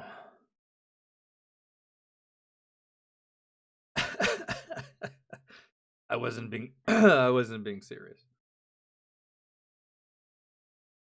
September 15th, morning mission. They go up with a normal formation, bunch of allied planes. They go in, they attack this balloon. 3 separate planes strafe the same balloon. One of them is Luke. They wind up blowing up the balloon, but Luke is not credited with the kill for that one. That's fine, no big deal. Go back to the airfield, fix the planes, more fuel, more ammo. That evening, they go up again. Frank goes in, engages a balloon, makes a pass, doesn't blow it up, turns around, makes a second pass, blows it up, immediately beelines it to the next German balloon. He's gonna take out 2 balloons in a single run, beelines it there 4 miles over, engages a balloon, blows it up in a single pass. Goes back to the airfield, planes totaled, they have to give him another one again. At this point, command's starting to take notice. This kid has just taken out 5 enemy balloons, becoming a balloon ace in the span of 2 days. And taking out a balloon is a humongous deal. They're super expensive. They're not easy to make. If we can keep taking them out at this rate, it's going to have a humongous impact on the war. So command wants to try something new. They come up with the idea they want to try attacking balloons at dusk, right when they're lowering the balloons to the ground. Since Luke likes attacking the balloons low anyways, why not? Well, the why would be because it's absolutely fucking crazy to try attacking with a biplane when the sun's about to go down, because there's no lights in the plane, there's no navigation equipment like a modern airplane, and there's no lights on the fucking runway. You can't Yeah, but what you do have is Frank, and you're saying that it's impossible and ill-advised. That's all he needs. Can't land the plane in the dark because you can't fucking see anything. To which Luke is like, that's not a big deal. I can probably get close to the airfield just off of kind of, you know, knowing where I'm at. And then when I think I'm close, I'll just shoot a flare out of a flare gun out of my plane at what I think is the runway. And that'll give me enough light and enough time to land my biplane in the dark. And Command is like, fuck it. What could go wrong? Why not? So Frank takes off at dusk with no lights, proceeds to find an enemy balloon. They're actively winching it down for the night. Like they're done for the day. It's 100 meters off the ground. It is right above all the anti-aircraft guns. Frank engages it anyways. Plane gets shot to shit, but he blows up the balloon in a single pass and then takes off into the darkness. Then to absolutely nobody. Yeah, them bitches are connected to the ground. Surprise, he gets lost because it's dark and he can't see anything. And Frank is like, oh, fuck, what do I do? What do I do? And he's just flying around for a little while. And then eventually on the horizon, he sees thousands of tiny little lights everywhere. And he figures that must be the Allied troops at Verdun smoking cigarettes, having lamps, whatever it is. That's the only thing that would make all those tiny little lights. So as long as I can fly past that and find a field somewhere, I'll at least be behind friendly lines so I won't get captured by Germans tonight. So that's what he does. He flies over the troops at Verdun, finds a wheat field somewhere in France, lands, and sleeps in his plane that night. Makes it to the airfield the next morning. When he lands, he is informed that he has been credited with all of his previous balloon kills. He is officially an ace, and they're giving him the Distinguished Service Cross, the second highest. He became an ace for the hardest thing to take out in the fucking sky. Award to the Medal of Honor. Let me go back. He is informed that he has been Jeff, what's good? Credited with all of his previous balloon kills. He is officially an ace, and they're giving him the Distinguished Service Cross, the second highest award to the Medal of Honor. September 16th, 1918, Frank gets back. He's told he's an ace. He gets a Distinguished Service Cross. That's great. He's ready to go back up in the air and get more enemy balloons. But Hartney is like, no, you're going to take the morning off. I've got special plans for you tonight. Frank. Oh, I don't have to go talk to people and shake hands, do I? Frank is taking out balloons left and right. It's making not only himself look good, but the entire 27th Aero Squadron and his chain of command as a whole. So now they want to show off. So they're going to do another night mission to show off their new tactics, and they're going to do it in front of the head honchos. They're going to be bringing in General Billy Mitchell and Eddie Rickenbacker. Okay, General Billy Mitchell is one of the most important people in aviation war history, period. This is the guy that knew 2 decades ahead of time that airplanes were going to be the future of warfare. While everybody else was worried about building big, bad battleships, he was the guy that was like, no, we need to be building aircraft carriers because I can sink a battleship with my fucking airplanes. And he would later go on to prove it. And Eddie Rickenbacker at this point in time is a national celebrity because he was a professional race car driver that joined the war, became a fighter pilot, and he is now America's top ace with the most confirmed kills in combat. We watched a video on him as well. Frank eventually realizes what's going on, and he's like, oh, you want me to show off? I'll fucking show off. He then proceeds to go up to Eddie Rickenbacker, the leading ace, and General Billy Mitchell, and introduce himself, and he's like, okay, here's the deal. I'm going to blow up that balloon at 7:15, and then I'm going to blow up that one at 7:19. There's no way.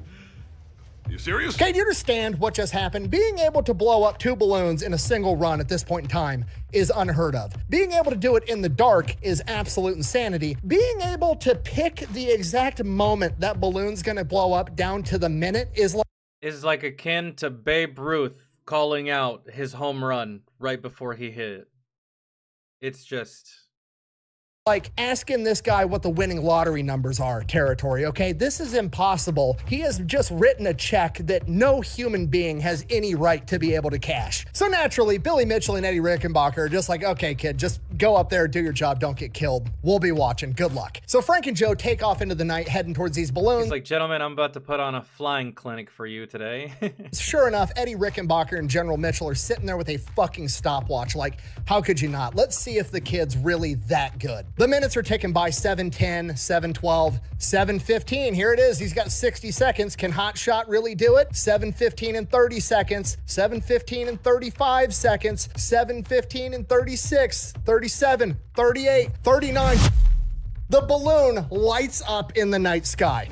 He did it! Son of a bitch! Holy shit, the kid actually did it. He called it down to the minute. That's wild. Absolutely incredible. But let's be honest, let's be realistic. There's no way that second balloon is gonna go up in the next 3 minutes, right? Oh no. Sure enough, that balloon blows up at 7:19 on the dot. I don't just knock them out.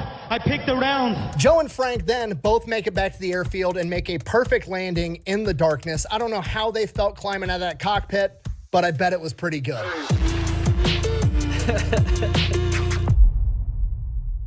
Basically. Yeah. Well, that was a lot cooler than... That's the dog and pony type shit that is good. I thought it was gonna be like legit dog and pony type shit. Like, okay, let's do like a demonstration and let's take time away from the fight and let's take time away from the effort so that we can please these officers. One, not only are they officers, they're some of the best pilots that the world has ever seen. And then two, he actually got to demonstrate this in a real combat setting against a real fucking enemy while they watched. I highly approve of that shit. 100%. I thought that was going in like the direction of, all right, let's take a break and go kiss some ass for a little while. No, that's not what that was.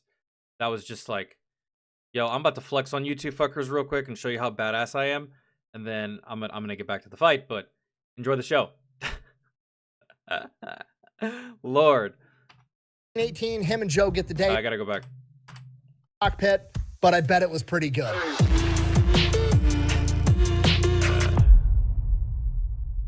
Damn, so I guess nothing happened on my birthday, huh? It was like September 16th, and then 17th, nothing, and then 18th. September 17th, 1918, him and Joe get the day off. September 18th, they both go back up again. And now they've got it down to a science. They're not even doing it at night this time. It's daylight. They can see. They're doing this on easy mode. They go, they hit the first balloon, they blow it up. They make a beeline to the second balloon, same strategy, shoot the balloon blows up, and they're getting lit up by anti-aircraft fire, but then suddenly the anti-aircraft fire stops. Sounds good. It's not. That means that there's a bunch of German planes that are right on top of them. Yeah. Frank realizes this, spots 2 planes on his tail, and Joe is getting absolutely swarmed above him. Frank peels off, gets in a dogfight, somehow manages to not only get both of them off of his tail, but to shoot both of them down. Then he doubles back to go help out Joe, but by the time he gets done with that dogfight, he can't find any planes anywhere. He doesn't know what to do, so he heads back to the airfield. It's not the first time him and Joe have gotten separated. Joe knows how to handle himself. He's a great pilot.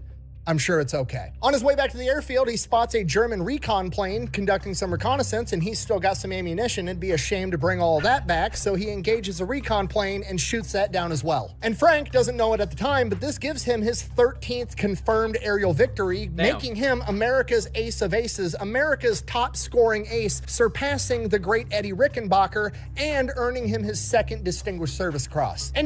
And let me remind you that he did it against fucking bullet sponges. Guys, do you know how much ammo he put into these fucking balloons? He put in, at the very least, 35 to 40 confirmed kills worth of ammunition. Because think of how many planes he could have taken out had the ammunition gone to actual planes instead of going into these chunky-ass balloons. Imagine there were no balloons. Imagine that his only target is other German aircrafts. Oh, dude. He's running it up. Did it in 6 days with a couple days off. So Frank makes it back to the airfield, makes a safe landing. Everything's going great. He's on top of the world, but then Joe's not there yet. And yeah, he ain't making Joe never shows up. During that dogfight, Joe was struck with a burst of machine gun fire, striking him in his head, his chest, and his plane's fuel tank, killing him instantly. After they received confirmation that Joe was killed in combat, Major Hartney realizes that his best fighter pilot just lost his best friend and his wingman, so he gives him time off and sends him to Paris for 7 days. It is during this time that Frank realizes that he is America's leading ace, and he realizes this because his face is plastered all over newspapers, absolutely everywhere, and he's basically a celebrity, and the newspapers are calling him the Arizona balloon buster. But not only does he have to deal with the fact that he just lost his best friend and all this newfound fame that he doesn't necessarily want, he also realizes that he now has to deal with the fact that as far as his mom and girlfriend are aware, he's still ferrying planes back and forth and has not been fighting in the front. He's been doing a lot of fighting in the front, and apparently he's the best at it. Quote, "Dear mother, not been writing you in some days on account of being so busy, as no doubt you've already learned. This is a line to let you know I'm okay. Now, mother, remember that I have passed to the dangerous stage of being a new player in this game. You don't have to worry about me. I know how to take care of myself. Love you all." And with that, he spends the rest of his leave just kind of sitting around Paris, waiting to go back. Yeah.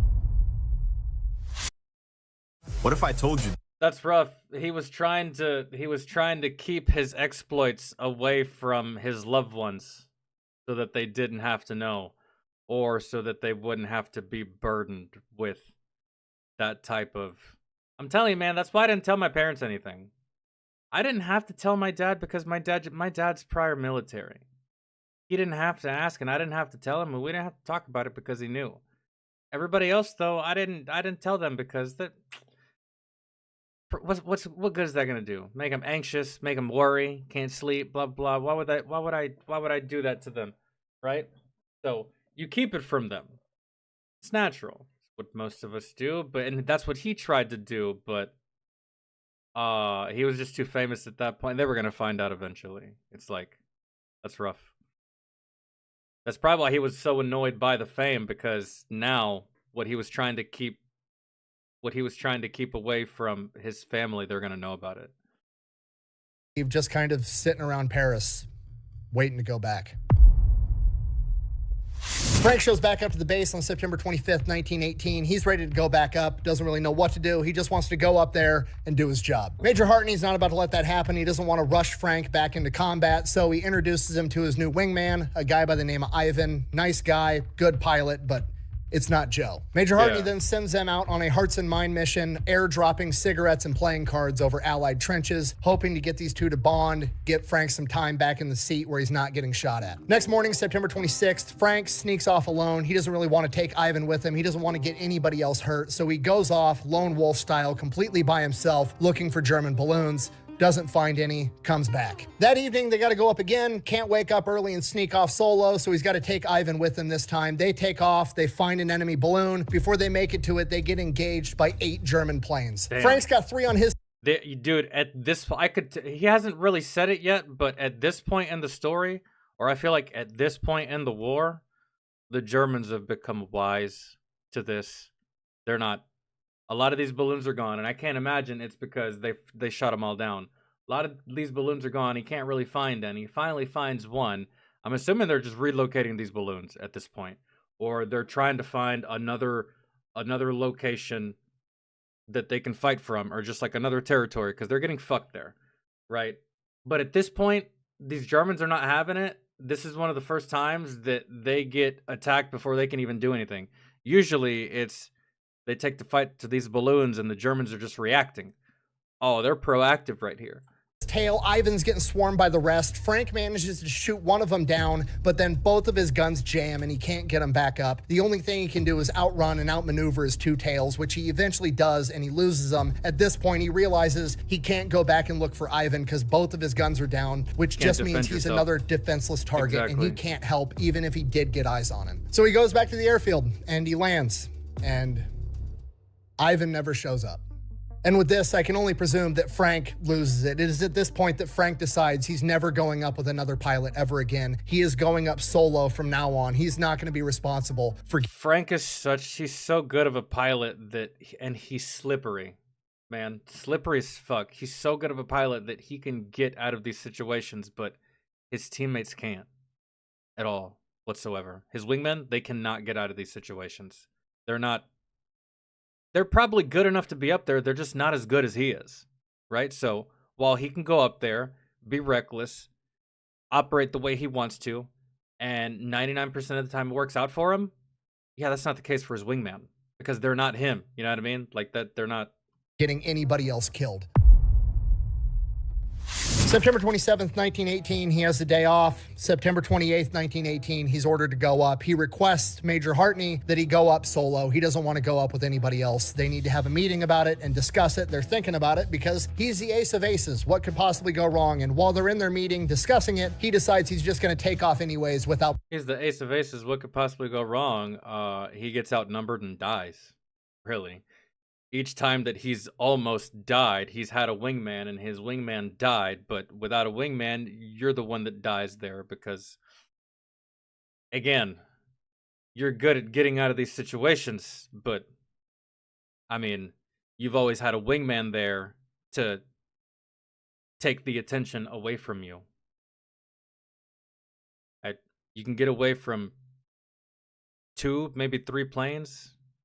I don't know if you're outrunning 6 or 7, right? When it's 2 of you, that's 6, 7 that gets split. You could probably outrun 3. Yeah, get away from 3. But with the full attention of like 6, 7, 8 planes, and it's just you,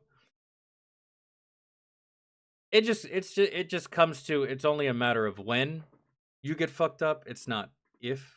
Permission. He figures, what are they really going to do to him? Get mad at America's leading ace because he goes out and does his job? Not going to happen. He just fucking leaves. No flight plan, no authorization. He goes. Heads straight to a balloon that's been over Verdun for the past couple of days. They've been trying to take it down every single day, and nobody can get this job done. Frank heads straight to it, hits it from the bottom with his signature move, blows it up in a single pass, comes back, lands at the airfield. Chain of command is absolutely furious. They ground him. September 29th, 1918, Frank Luke. That's fine. I'm your best player. Eventually, you'll need me for something, and I'll be right here. Just like Thanos. Remember, he's like, you couldn't live with your own failure. Where did that bring you? Back to me. Go ahead, ground me. You'll need me again. America's leading ace is grounded. He is not allowed to fly. He goes out, takes off anyways. He sees 3 enemy balloons off in the... Oh, shit. I like you more and more now. You just said, fuck that. I'm not grounded. I do what I want. I'm the ace. All right. What's good, everybody? Welcome to the stream. Ground him. September 29th, 1918, Frank Luke, America's leading ace, is grounded. He is not allowed to fly.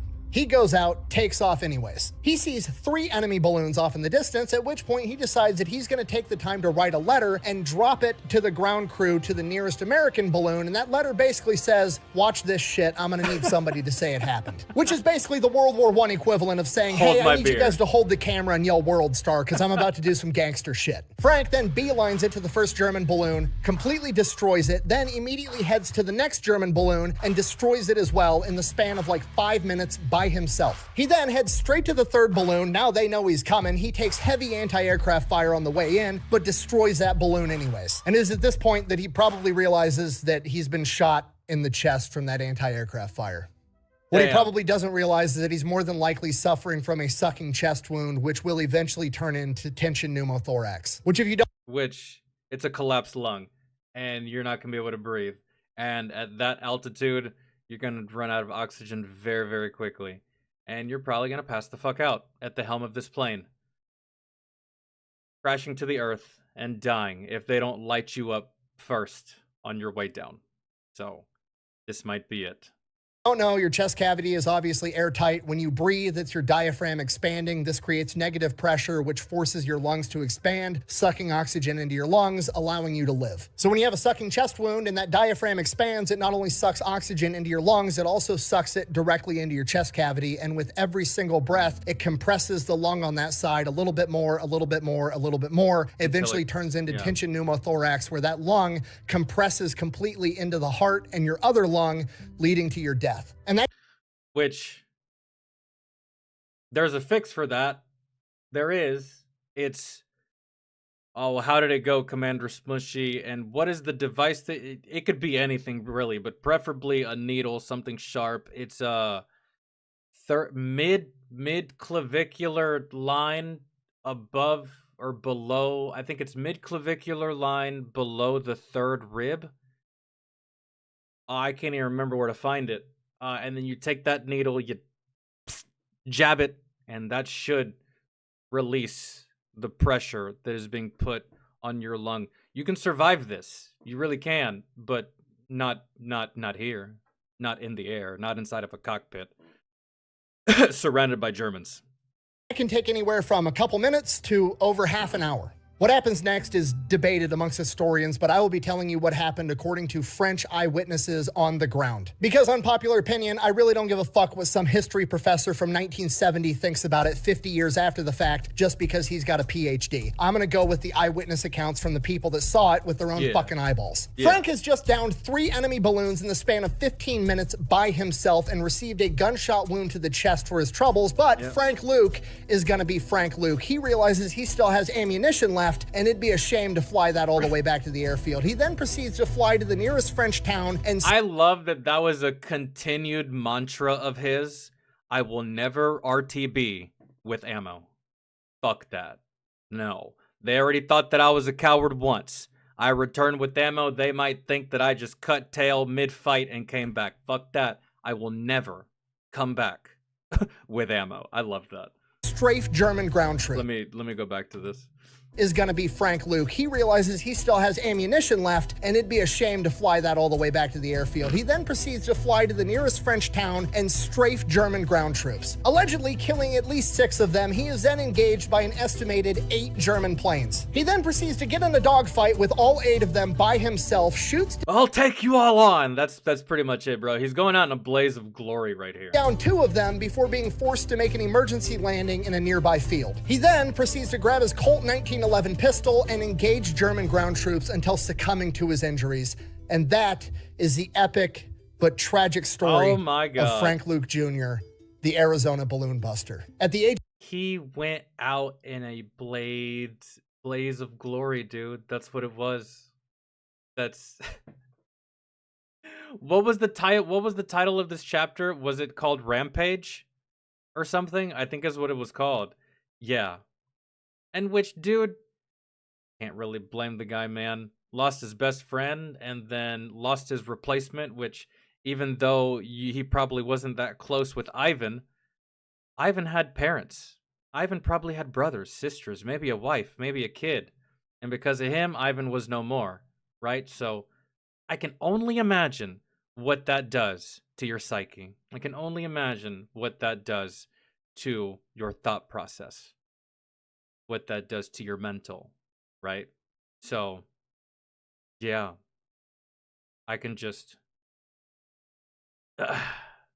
yeah. 21 years old, in the span of 18 days, he flew 10 missions and is credited with 18 aerial victories, 14 balloons, and 4 enemy planes. For this, he was awarded 2 Distinguished Service Crosses and posthumously the Medal of Honor. Despite his premature death by the... I think he should have got the Medal of Honor prior to his death, but that's just me. End of World War I, he was still in 2nd place for the most aerial victories for any American pilot, only surpassed by the great Eddie Rickenbacker, who was... Dude, I'm telling you, man, these balloons, they gotta count for at least 3. Come on. That only counts as 1?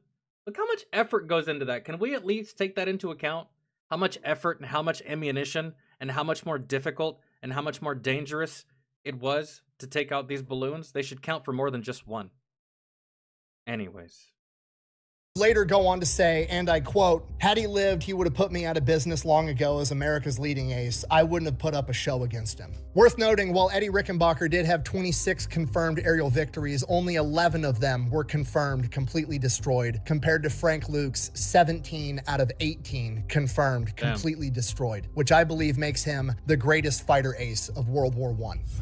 Buh! Everybody knows the greatest fighter ace of World War I is the Red Baron, Manfred von Richthofen. Buh! Okay, this is... I mean, yeah, dude, I get it. Sure, I agree. Whatever the fuck, but again,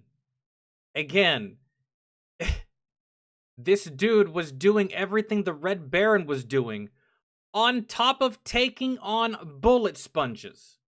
Bro, not just a couple of bullets from your 50 and then you hit the wing, maybe it spins out, maybe you do enough damage to where you take it out of the fight, yada, yada, yada, whatever. You get your confirmed down, you get your confirmed kill.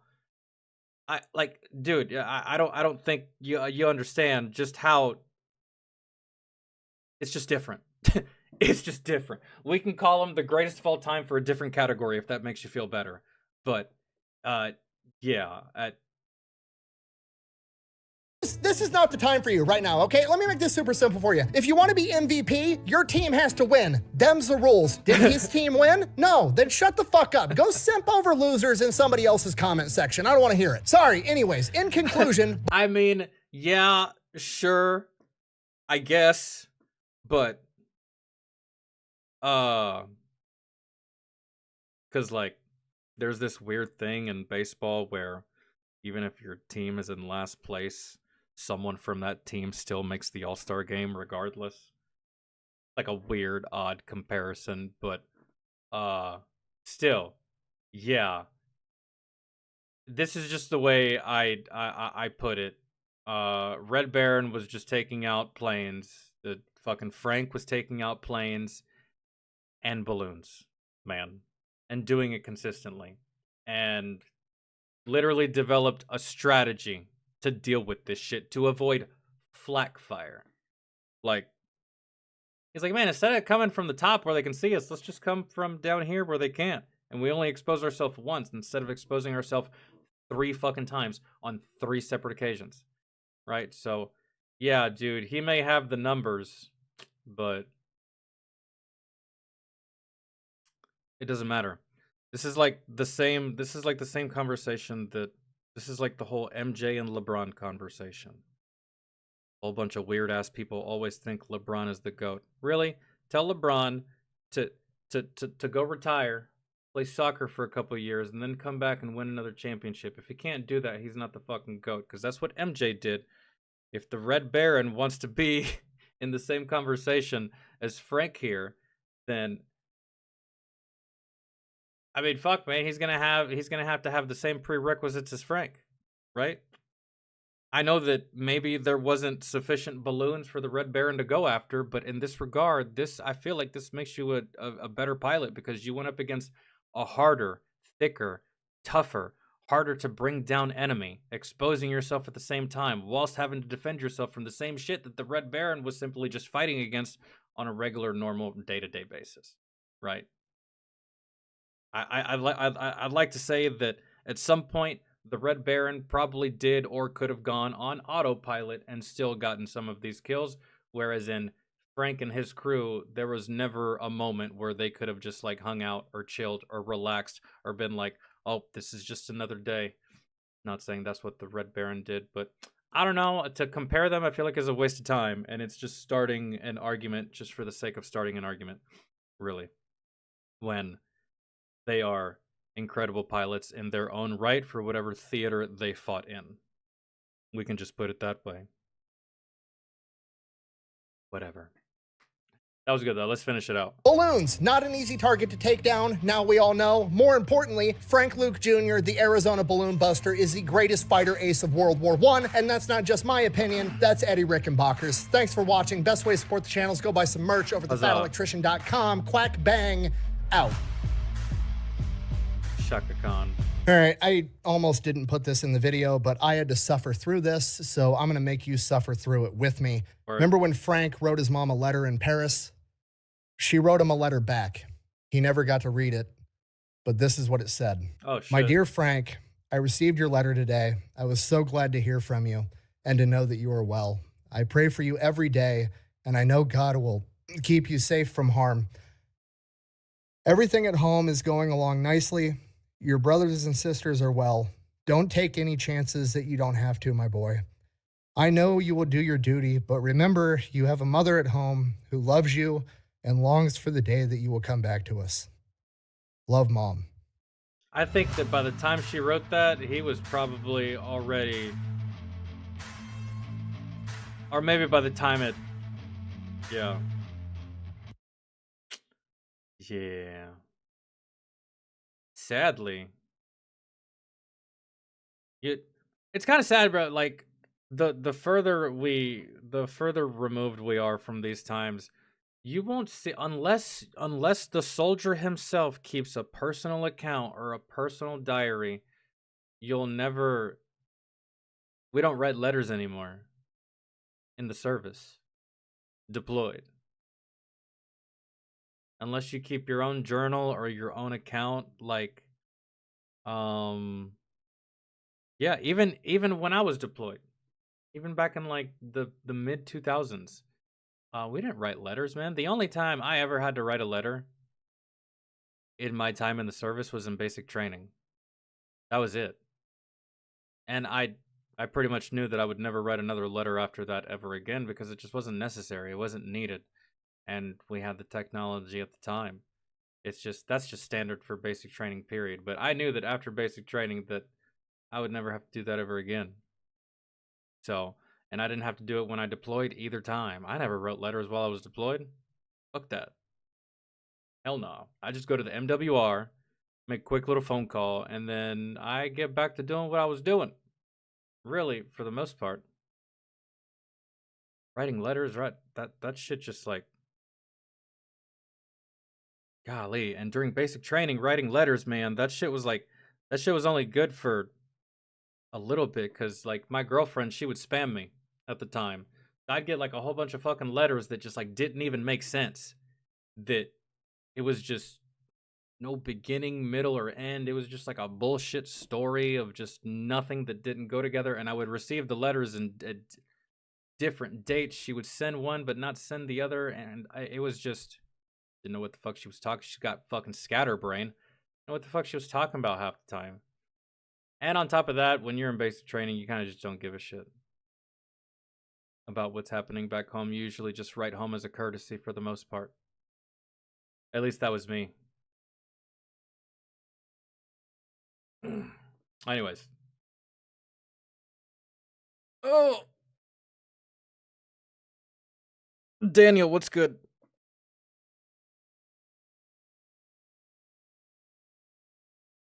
Oh, God. Oh. Man. What a day. Yeah, that's it. Just basic. That's when I wrote letters. I think I got... It was funny, too, because when I got stationed over in Italy, my girlfriend at the time didn't know how it worked. She's like, am I going to have to write you letters? I was like, girl, it's Italy. They have mail there. It's a civilized society over there, girl. What are you talking about? They have internet. They have phones. What do you mean? And so, like, once I got her on board, she wrote me one letter while I was over there, and I never wrote back either. I was like, one, I don't even know where the mailroom is. I don't even know where I would take this shit. I don't even know how to address this shit in this country so that she would get it. Fuck that. She wrote me one, and then I got it. I read it, and as soon as I read it, I just pulled out my phone and called her. I had to use phone cards back then. She's like, did you get my letter? I was like, yeah. And she said, did you like it? I was like, I guess, man, you just told me what you did, like, for the whole week, so yeah, sure. I liked it. She said, are you going to write back? I said, no. She says, why? I said, I'm talking to you right now. Whatever the fuck I can write, I can say right here, you know, because of like this modern technology, girl. It's crazy, isn't it? And then she hits me. And then she hits me with it. She says, well, I still want you to write me back anyways. No, we're not doing that. Fuck out of my face. We didn't last long. Thank God. That's stupid. Time to write a goddamn letter when I can easily just call you. You just want the attention, and you just want the appeal of having someone write you a letter so you can show all your girlfriends. I ain't doing that shit. Unless you give me money for postage. Yeah, I think it's romantic or something. Like, oh my God, I got a letter from my heart. He's so far away. I ain't doing that shit. Oh hell no. For what? What's there to tell you? You're not even gonna give a fuck about what I say. Like, hey babe, I did 5,000 push-ups today.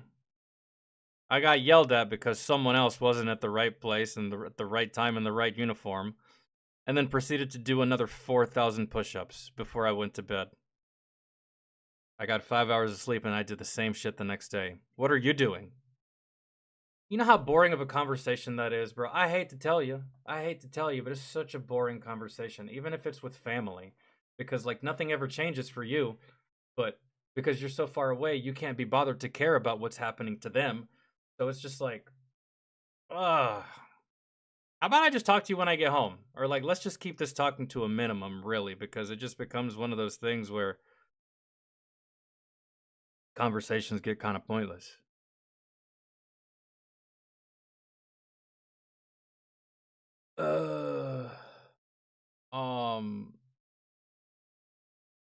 Is that what?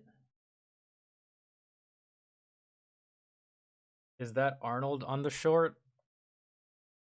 Oh yeah. That's 300 Arnold deepfake. I've seen this one before. It's funny. Here, I'll play it for you. Madman. Air and water. And you'll find plenty of both down there. No man, Persian or Greek, no man threatens a messenger. You bring the crowns and heads of conquered kings to my city steps. You insult my queen. You threaten my people with slavery and death. Oh, I have chosen my words carefully, Persian. I'm so glad they didn't cast this motherfucker to play King Leonidas. That sounds terrible. That sounds horrible because, dude, I don't think Arnold can do any other voice but his. I don't think he can change his voice. I don't think he can do anything different. Like, you know how, like, DiCaprio, he adopted the whole country accent for Django. I don't think Arnold can do anything with his voice to where he can sound like anything other than Arnold. Ain't no way. That sounds awful, doesn't it? That shit was trash. Thank God they didn't cast that guy. Oh, Lord. But I don't know if y'all knew this. Speaking of Django, did y'all know that they originally wanted to cast Will Smith? But Will Smith wanted to make it more of a love story than a story about revenge, which it's about Django getting revenge. He wanted to make it like a full-fledged love story, and I think that he said that to what's his face, Tarantino, and Tarantino was like, "Okay, well, thank you. We'll get back with you." And they didn't go with Will Smith. They went with Jamie Foxx, and thank God too, because what a stupid ass idea. Jesus Christ. Oh Lord. Actually, no. Tarantino didn't like not call him back. I think like Will Smith straight up didn't want to do it. He's like, I didn't want to do it, which I don't believe him. I think that Tarantino told him to fuck off. But Will Smith was like, Tarantino didn't want to make it the way I wanted to, so I just stepped away from it. I don't believe that to be true. I think he told you to fuck off because your idea fucking sucks. But let's say you are telling the truth. Thank you for stepping away from the project. You would have made it worse. You would have made it shit. Thank you, Will. I appreciate your contribution to cinema, because Lord knows you haven't done fuck all in the past decade. Short of some trash-ass Bad Boys films. And whatever the fuck that album was. Sweet Jesus. Alright. Guys. Gals. They wouldn't let him voice the Terminator in the German dub. Apparently his accent is the equivalent to a hillbilly in...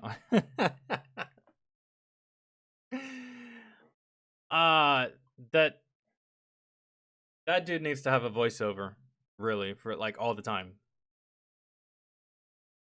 He doesn't sound bad in shit that's like, obviously in like action stuff. I think he should have sounded like an actual robot in like the Terminator things, but whatever. He was the only guy with the muscles at that time, I suppose. I don't really think they casted him for the voice in general for Terminator. They cast that dude for the way he looked physically. Oh, this is what I wanted to do, but I'm not sure if I want to do anything else on this stream. Smoke break? shit, more like a fucking eating break, dog. I'm starving. I was thinking about running up to the gas station and getting some donuts and some taquitos.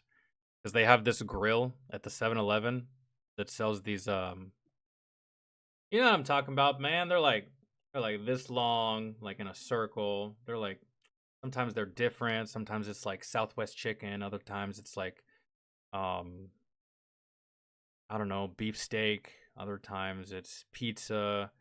They had like a breakfast one in there that I tried. Wasn't that good. But they have this one that's like jalapeno cheddar. Jalapeno cheddar something, and it's really, really good. How about a movie trailer? What's the movie? I need to watch. So you know what I realized? So do you guys know like there's a new 28 Years Later movie coming out? It's called The Bone Temple. Okay, well, what that movie made me realize is that I have never seen 28 Years Later. I've seen 28 Days Later, which was good. I saw 28 Weeks Later, which was shit. I never saw 28 Years Later. I thought I was caught up. I didn't even know 28 Years Later existed. I thought it was just 28 Years Later Bone Temple. I guess I wasn't paying attention. So I'll probably end up watching that sometime this evening. Because I haven't seen it. Because I'm planning on watching Bone Temple. So I want to see this first film before I see Bone Temple. Which, I don't know, man. I just don't remember seeing this film. It's crazy. I feel like I have. But I just don't remember anything about it.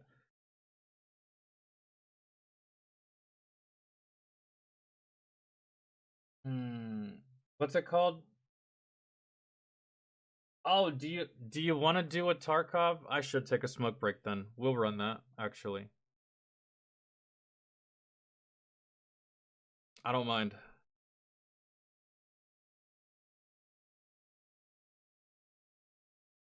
I was just...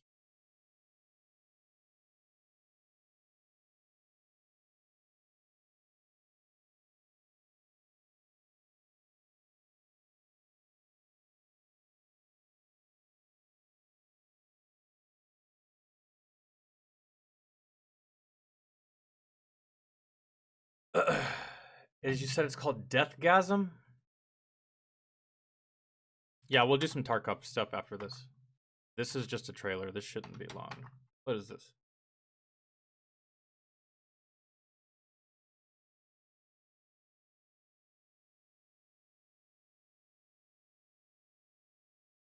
Oh, this is old.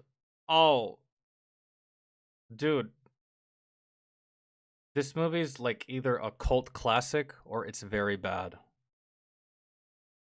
I don't know, man. I've always been wary of movies that have a runtime of less than an hour and 30 minutes. You ever seen like a movie that's like an hour and 10 minutes? Chances are it's probably shit, bro. Hour and 10-minute movie. So this is either a cult classic. It's like 10 years ago.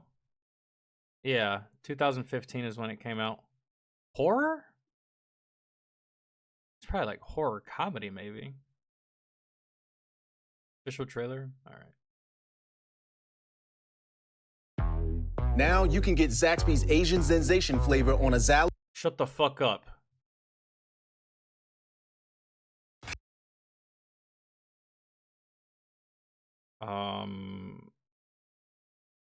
You know what? Since we're doing a trailer, and then the next one we're doing is Commander Smushy's, and that's... Hey, Commander Smushy, can you put a link to that in the Discord? So I can just click on it after this.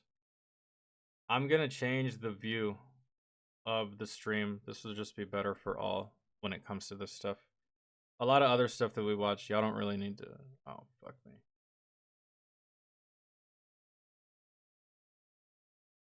All right. Okay, bet.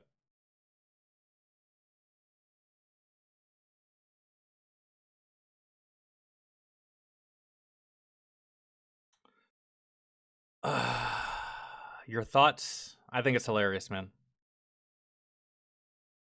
I think that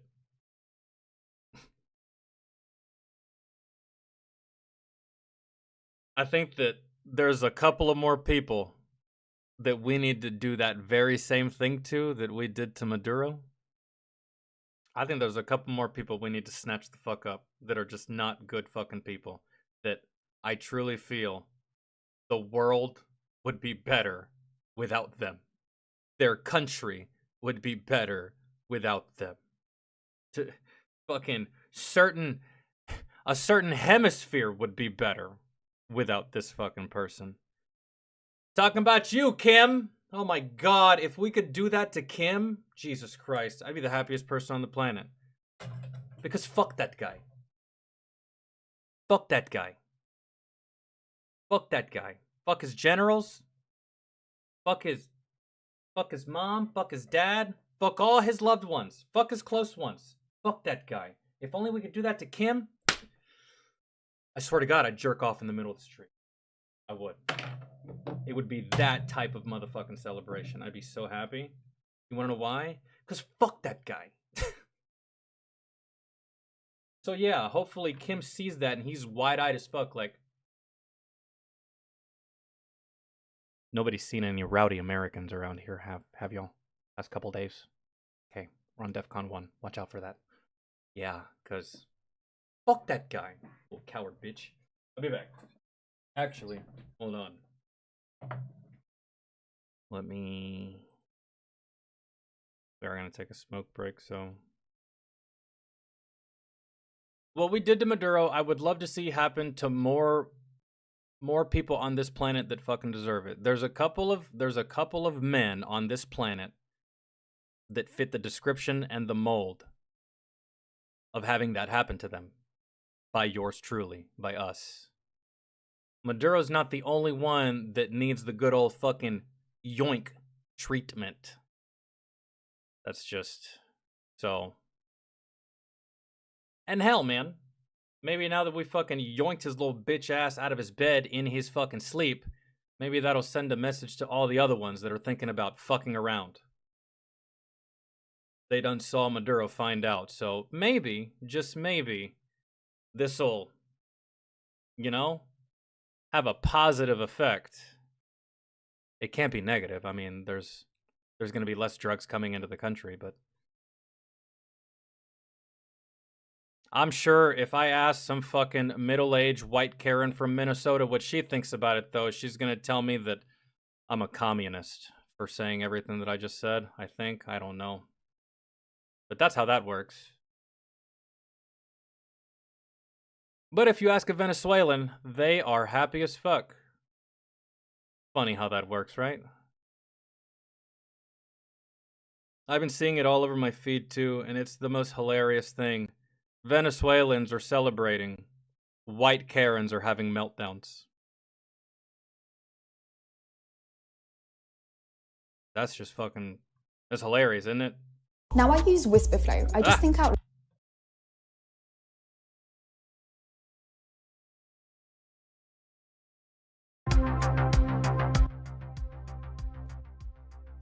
Sorry.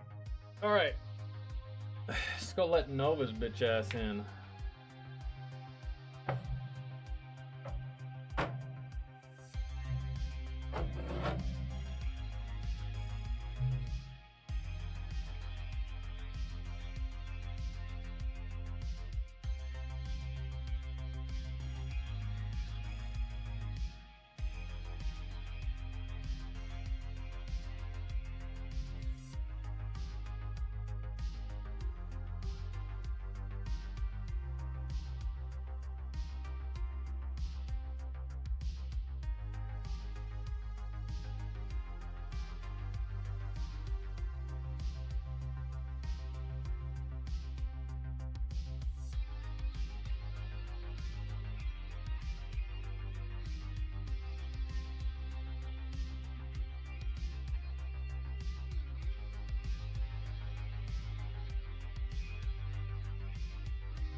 All right.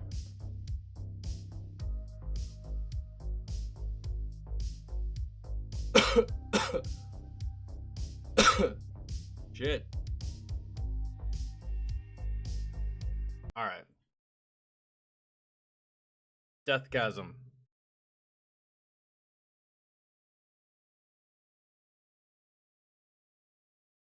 You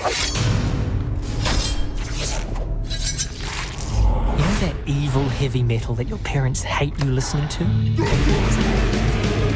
know those lyrics about hell, demons, and doom? What if I told you it's all real? I know. I was there.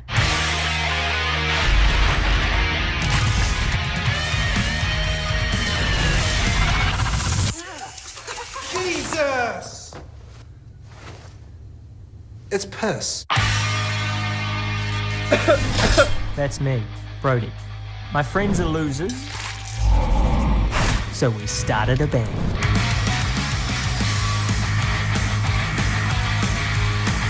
Oh, there's so much. Dude, I gotta mute this for copyright. Check it out. If it has music. Ricky Daggers. Is he dead?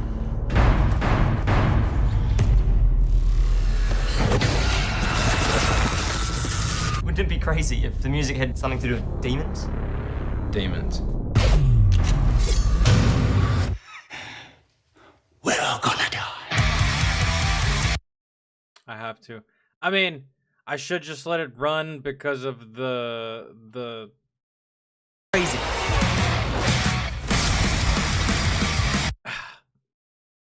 Dude, we should have done this on Twitch, to be honest.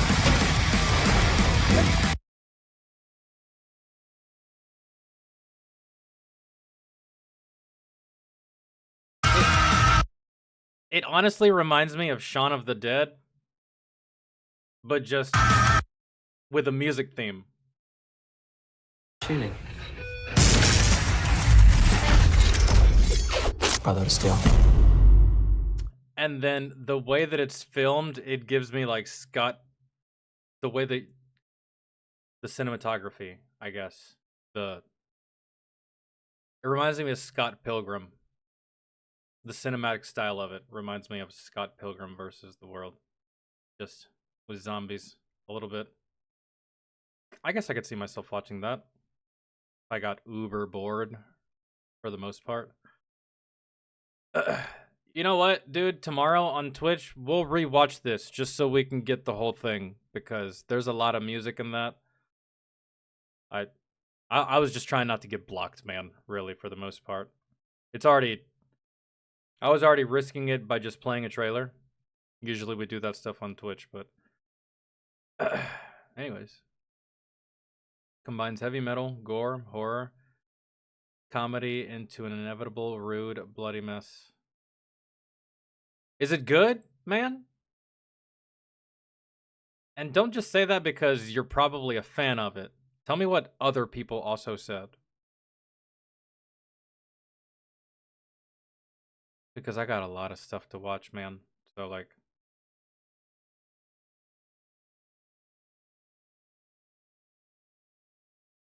I was kind of right, yeah. With shades of early Peter Jackson and schlock horror classics, Evil Dead, Shaun of the Dead. Yeah. It's the vibes it gave me, but with music. And then... what else did I say? I can't remember. Yeah, maybe. Which, I like Shaun of the Dead. And then I think Shaun of the Dead 2 was good? I can't remember, man. I watched them so long ago. And what's crazy is, like, there's quite a few movies. There's not a lot of them, but y'all probably feel the same way. There's probably movies that you liked as, like, a 20-something-year-old that now that you're older, maybe you just, like, don't really fuck with anymore. Maybe it was just, like, stupid. Like, you know what movie I think is kind of stupid today that I thought was absolutely knockout hilarious when I was younger? Knocked Up. That movie with... I just didn't like it. man, it was like, it was okay. I didn't think it was like the funniest shit in the world, which at the time there was some bangers, bro. So like it was Seth Rogen, Katherine Heigl, I think Franco's ass was in there at some point. I don't know. It was supposed to be this really funny film that I just like, I thought it was ass. I didn't think it was all that funny. Or I don't think it's all that funny now. I thought it was hilarious when I was younger. I thought it was the bee's knees. I could, me and my buddy saw it. And there's this one scene in that movie, Knocked Up, where what happened was funnier than anything in the movie. So we went to go see this movie like on a Tuesday, and there's barely anybody in there, right?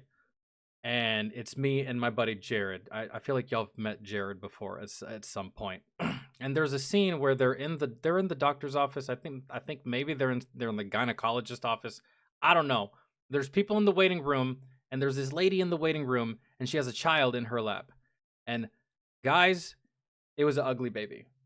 And then my buddy Jared out loud says, "God damn, that's an ugly ass baby." And all 6 other people in the theater, because it was that empty, busted out laughing. And I think all of us laughed at that one thing for like the next 15 to 20 minutes that we didn't even laugh at the movie for the rest of the time. Nothing else beat that moment. And yeah, that's what I remember. But then I watched that movie as like a 30-year-old, and I was like, I don't really think I laughed all that much. I was like, wow, I can't believe at one point I thought that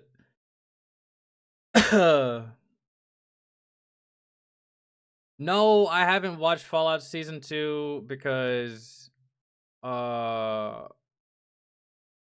Season 1, they released all 8 episodes at once. Do y'all remember that? I remember that. I was there.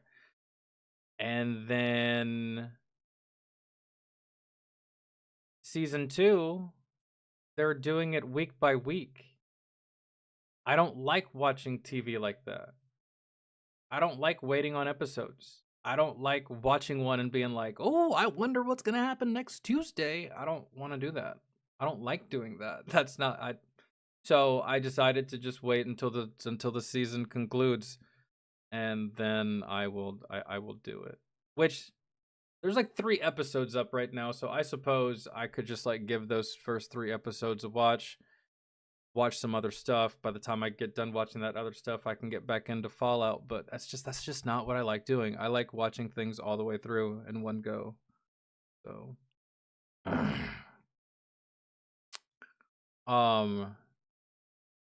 Commander Smushy, where'd you put this? Did you put this in the patron section? I'm assuming, right? Yeah. Hell yeah, episode 2. Wait. Okay, episode 1, if I can remember correctly, resulted... I like Shaun of the Dead in the movie Paul. What is Paul? Paul Blart? Mall Cop? I don't know what movie Paul you're talking about.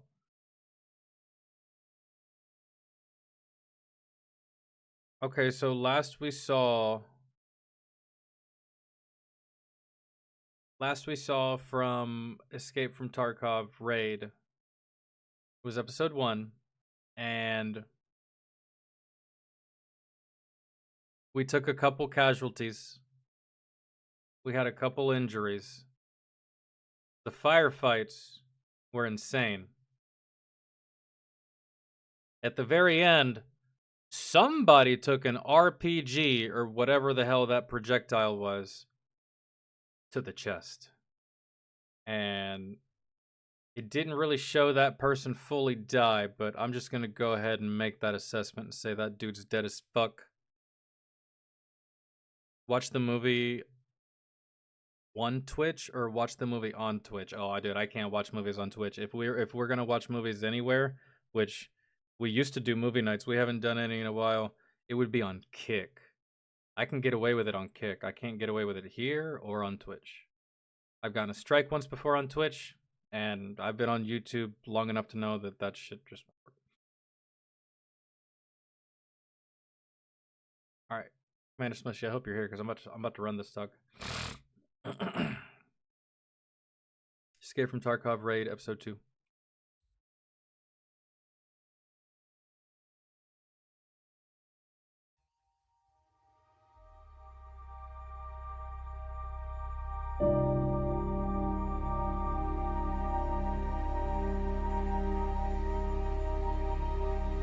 I wonder if we're gonna see a continuation of... Are we following new people?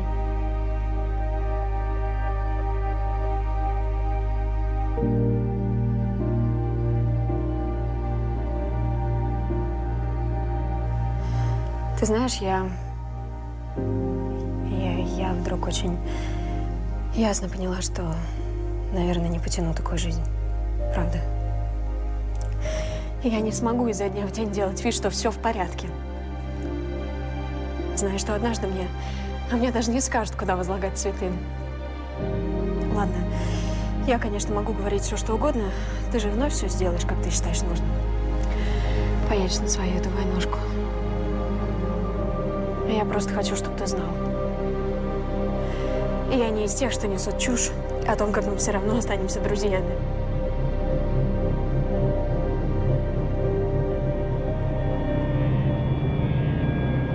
I believe the translation there was,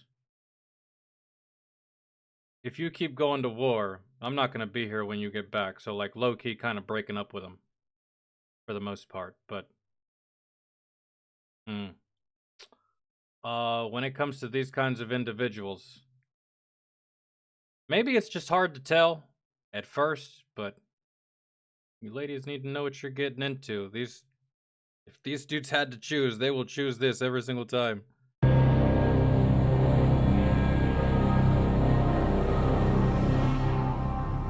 Some of these dudes love combat so much, and they love war so much, and they thrive in it so much, and it's home to them so deeply that you as the wife are the mistress, actually, to some of these men. So never ask them to choose between you and the next firefight.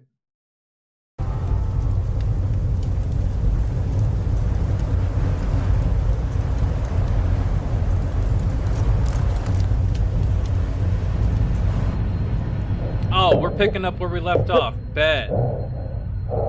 So who was... I guess the guy we just saw with the girlfriend is somewhere here. Turn around, bro. This is rough. Свои, не стреляй! Ты чё на нас, сука? Свои! Мужики, все живы? Маус, нормально. Ворон в порядке. Держи ворот. Надо валить отсюда, пока на подстволах не накидали. У них, походу, только семерка была. Сейчас эти черти оттянут раненых и по-любому будут чистить ангар. Так что давайте быстрее уёбывать, пока наши дымы не сдуло. Мужики, готовьтесь отходить. Тогда лучше валить через железку. Nah, bro. I wouldn't trust it. I'd get the fuck out of here.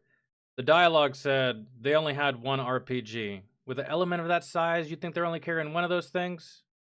In my head, that's just what I'm thinking. Граником никого не зацепило. Где демон? Yeah, that guy got caught by an RPG. He got caught hard. Уже нет. Блять, мужики. Демон, все.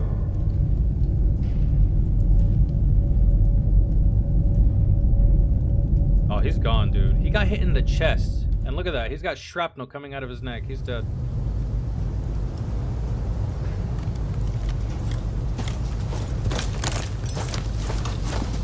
Y'all can still see, right? We good? Возможно, держим дальний угол. Пока все чисто. Да там только сильно не разгоняйтесь, место открытое. Вон одна. А на той стороне железки мы сняли еще одну пулеметную лёжку. Обе ждали вас. Вот суки, продуманные гады.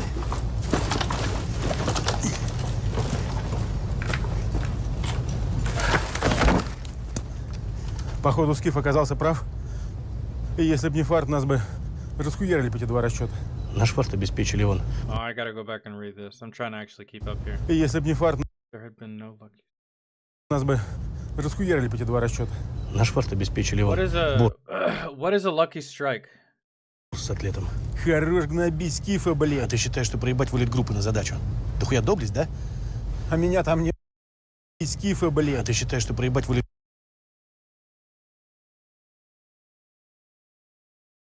группы на задачу. Дохуя доблесть, да? А меня там не было. А вот когда по нам в ангаре из РПГ захуячили, я был. И если б не Скиф, то я бы сейчас нес 104-й. Вперед. Атлет, так что там у нас по группе Скифа? Да вообще никаких следов. Мы все обыскали. Результат хуй. Да, херово. Remind me again who they were fighting at the end of episode 1. One more time, please. I'm sorry.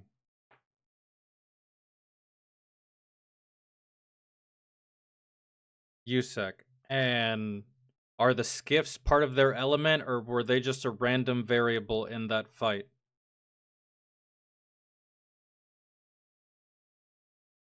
Нужно проверить еще пару резервных точек. Мои пацаны не могли просто так исчезнуть. Конечно, не могли.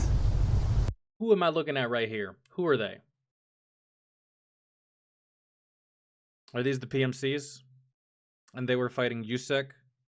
And the skiffs team is another bear team. Okay. And мы их найдем. Входим. Skiffs raid group 4 hours before Tarkov infill. Ровно в 23:50 в порт уходит татар. Напоминаю, на блокированных территориях гражданских нет. Там только мародеры и залетные части.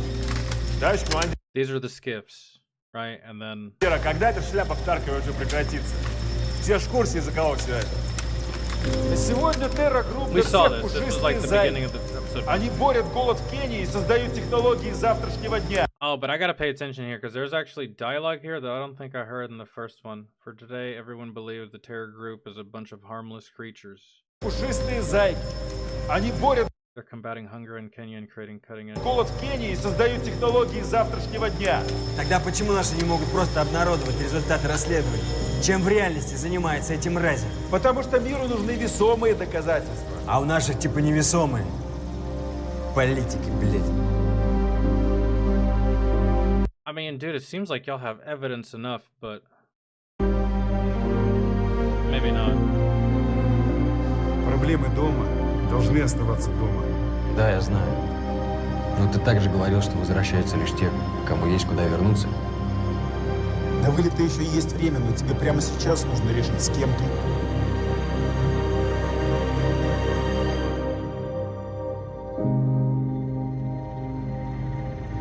Да что тут вообще решать?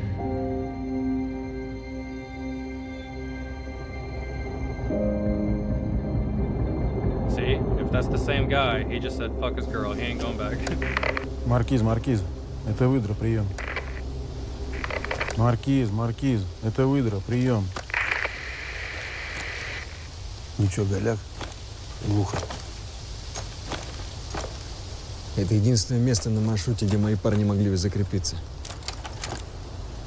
На проверку нужно время. На маршруте, где мои парни... Прием. Маркиз, это выдра, прием. Ничего, голяк, глухо. Это единственное место на маршруте, где мои парни могли бы закрепиться. I'm sorry. Маркиз, это выдра, прием. Маркиз, это выдра, прием. Ничего, голяк, глухо. Это единственное место на маршруте, где мои парни могли бы закрепиться. Oh, dude, this is gonna На be... проверку нужно время, у нас юсейки на хвосте. На проверку нужно время, у нас юсейки на хвосте. Объект сложный. Будем чистить в ППХ, снова потери будут. И что, мы просто пройдем мимо? А если я прав? Если мои парни там, если они ранены? Ты такой...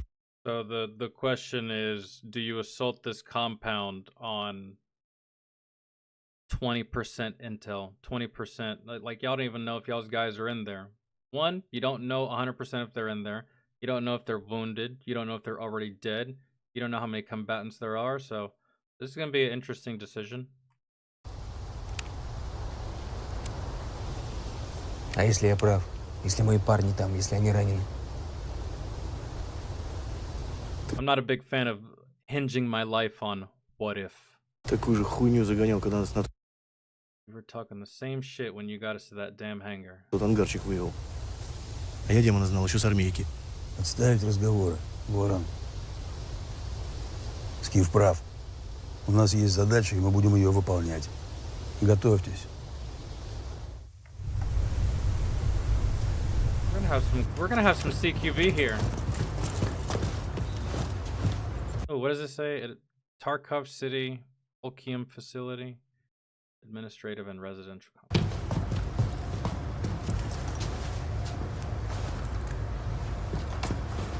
Ворон, а чё вы там? У нас пока голяк. Никаких следов группы Скифа. Идем проверять второй корпус. Seems abandoned. Never mind. Патруль диких минус. We got 2 down. The timing, dude.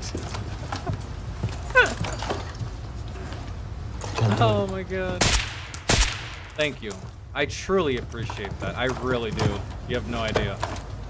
Shit makes my heart smile.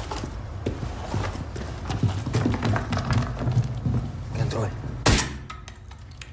You didn't shoot him originally, but you know, I like it.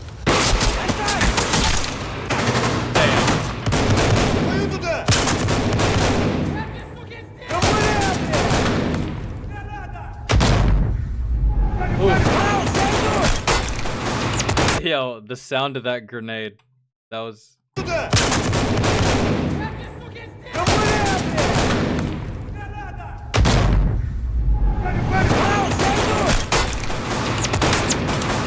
I'm sorry, but I love the way that they filmed that. Because usually in the movies and shit, and like in the TV shows or anything that you see, right, anytime someone gets ready to throw a grenade, what does the camera do? It zooms in right up to that person throwing the grenade. They look all heroic and shit, and you can see their jawline. It's stoic. But like right here, it's just because it's so entrenched in reality, really, like this footage. And Tarkov is very realistic in a lot of ways. You're getting to see the grenade throw from this guy's perspective, which naturally, right? I just love they did that. I love the way that that was executed and filmed and portrayed.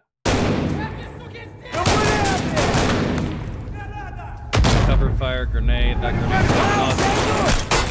Retreat a little bit, get the fuck back.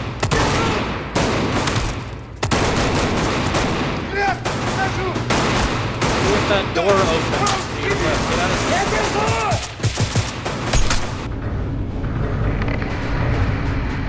yeah. Who is that? Oh. Oh.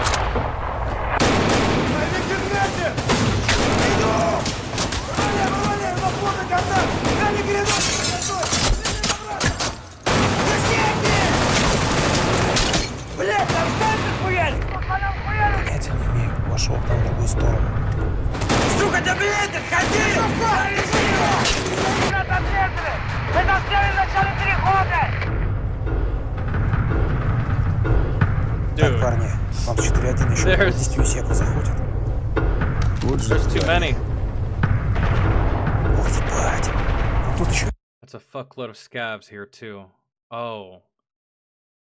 Okay, scavs in Tarkov, those are the ones that they go in for not that long. They go in, they get some loot, and then they promptly fuck off without really putting themselves in too much danger. I've seen a lot of scavs, they participate heavily in third partying, getting some loot, or maybe just like fighting against NPCs, and they fuck off. They really do. I don't really think scavs want any part of you when you're actually playing in the game, am I correct? From all the gameplay I've seen, anyway. But yeah, that's a fuck ton, dude, and you have a sniper, so... Вот же твари. Target-rich environment. Тут еще и диких At подбежало. what cost? Ну сейчас, блядь, даже там точно раскуячит. Все, You need to be the one that's shooting at these fuckers. двигаемся. Форс, мы идем к вам, идем к вам. They are normally AI with bad aim and shit. Oh, I thought they were real players.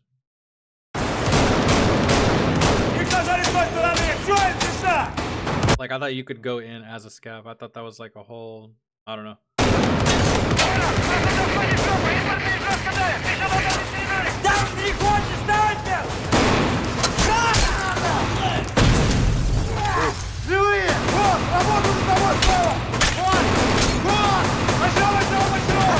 Y'all either need to find another way or y'all need to throw a grenade or throw smoke.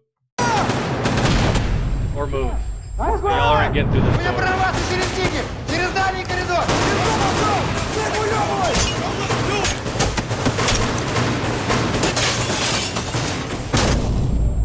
Ugh. God damn.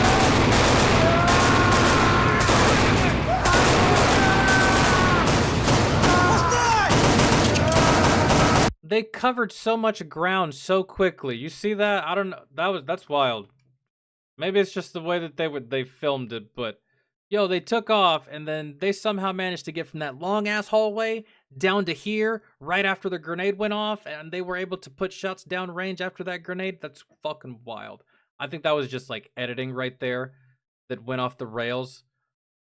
That or they're fighting against fucking Quicksilver. I don't know why he's using guns, but all right, hold on. My bad. Let me go back. Like just this whole chain of events right here is mind-blowing. Because like you got to remember, these guys are at least like 35 meters down this hallway in this direction. They're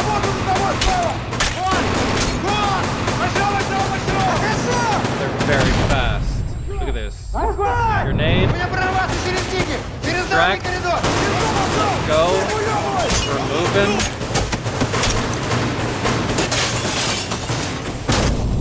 5 seconds. Grenade. And now they're right there returning fire. Those are some efficient motherfuckers, bro. Who are they fighting?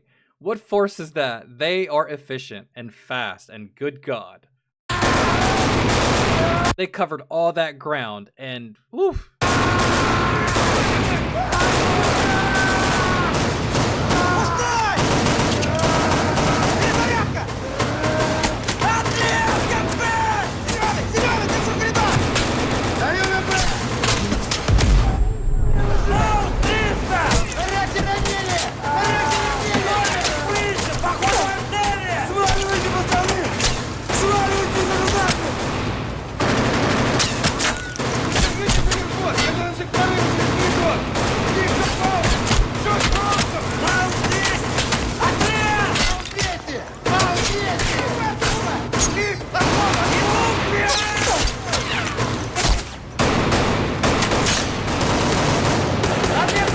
I think we're just gonna leave old buddy, right? Because like he's bleeding out from an artery. I don't think there's any hope for him.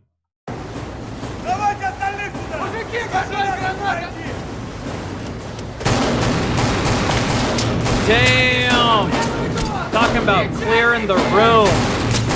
I love it.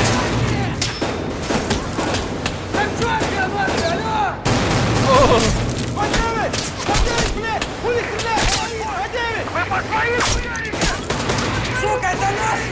Yeah, dude, mind the crossfire. That was a good flank.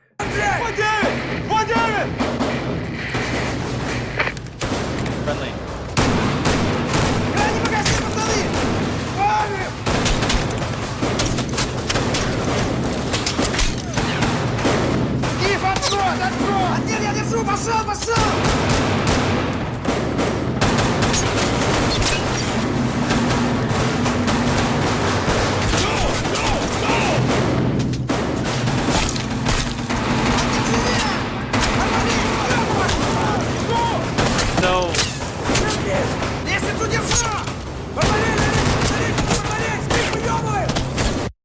Dude, I think they're either split or there's multiple friendly elements here that I feel, or maybe it's just one element and they split at one point and that's what I was seeing.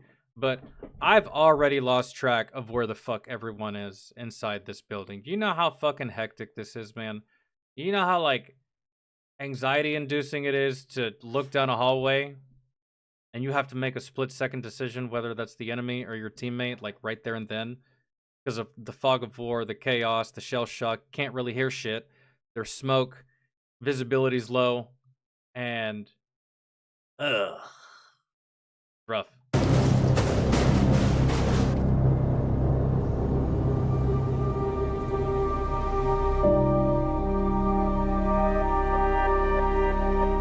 Наш вылет в 23:50. Опоздавшие на борт будут догонять пешком. Буду как штык, клянусь. Только у мамы надо отпроситься. Правила знают все, на базе никаких мобильных.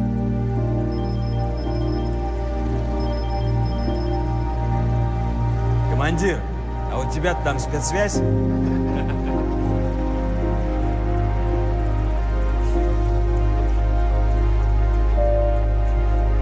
That's not a happy phone call. I don't think.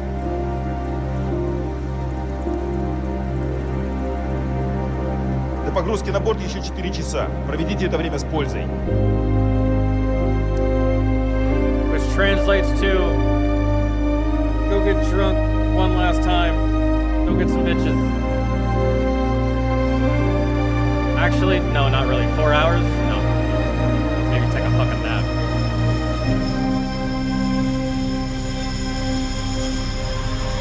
Мужики, а где бировская группа? Мы грузиться сейчас должны. Вы как, что ли? Да вон они!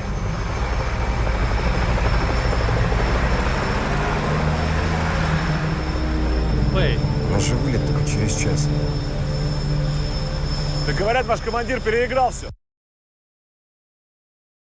And no one mentioned him? Leaving on time was of vital importance.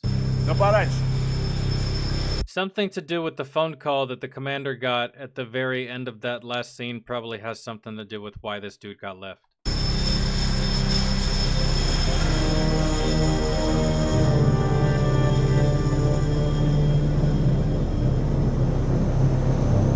It seems so odd to just...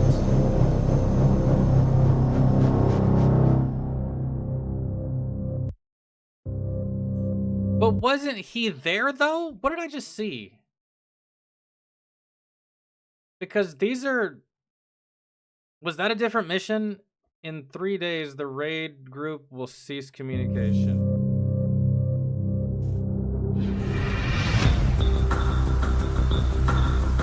Alright. Wasn't that guy actually...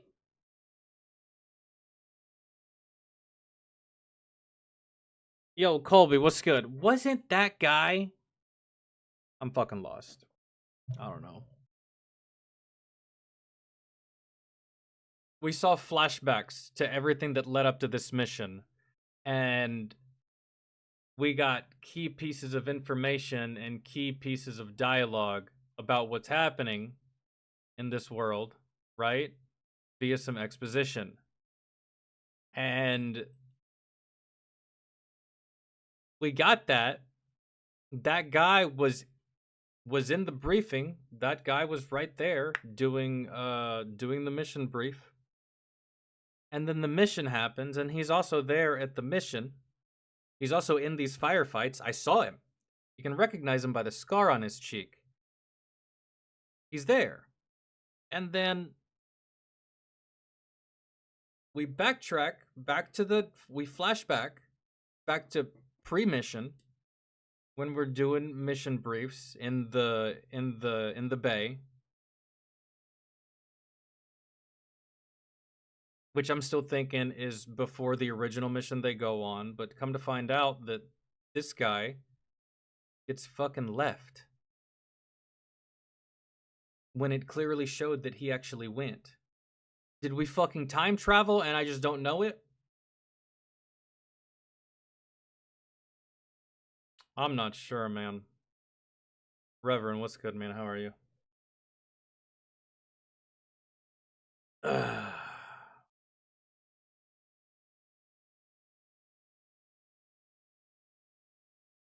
The game is about getting left behind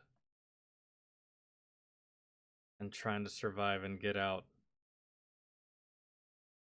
Yeah. But he was left at base, right?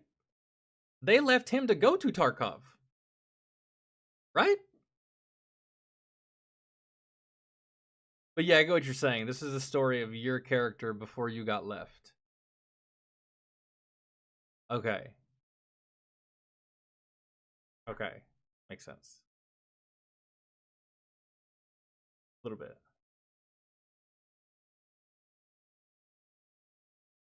Alright.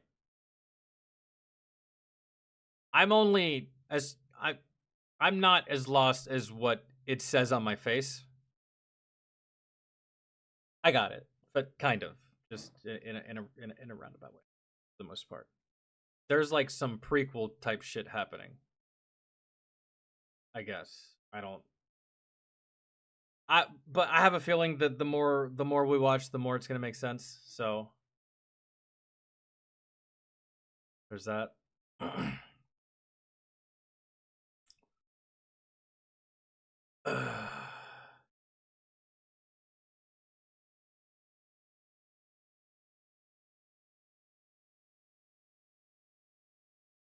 I had a second M2 go bad on my PC. What is a...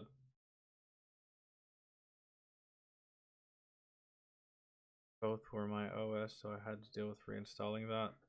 Oh, you're having PC issues. What is an M2? Is that the... I don't know PCs like that. I couldn't even tell you what the fuck is in mine. Never opened it. Never even looked on my computer to see specs or anything. I think I did one time, and that's like when I bought it.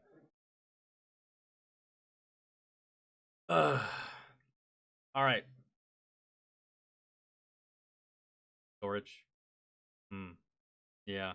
I'm just gonna end up getting a brand new PC. I'm not gonna worry about doing any extra shit with this one because this one, yeah, I'd rather just get a new one than to do anything of note or upgrade to this one in particular. But yeah, all right, dudes, we're gonna stop here. We're gonna make this a decent stopping point.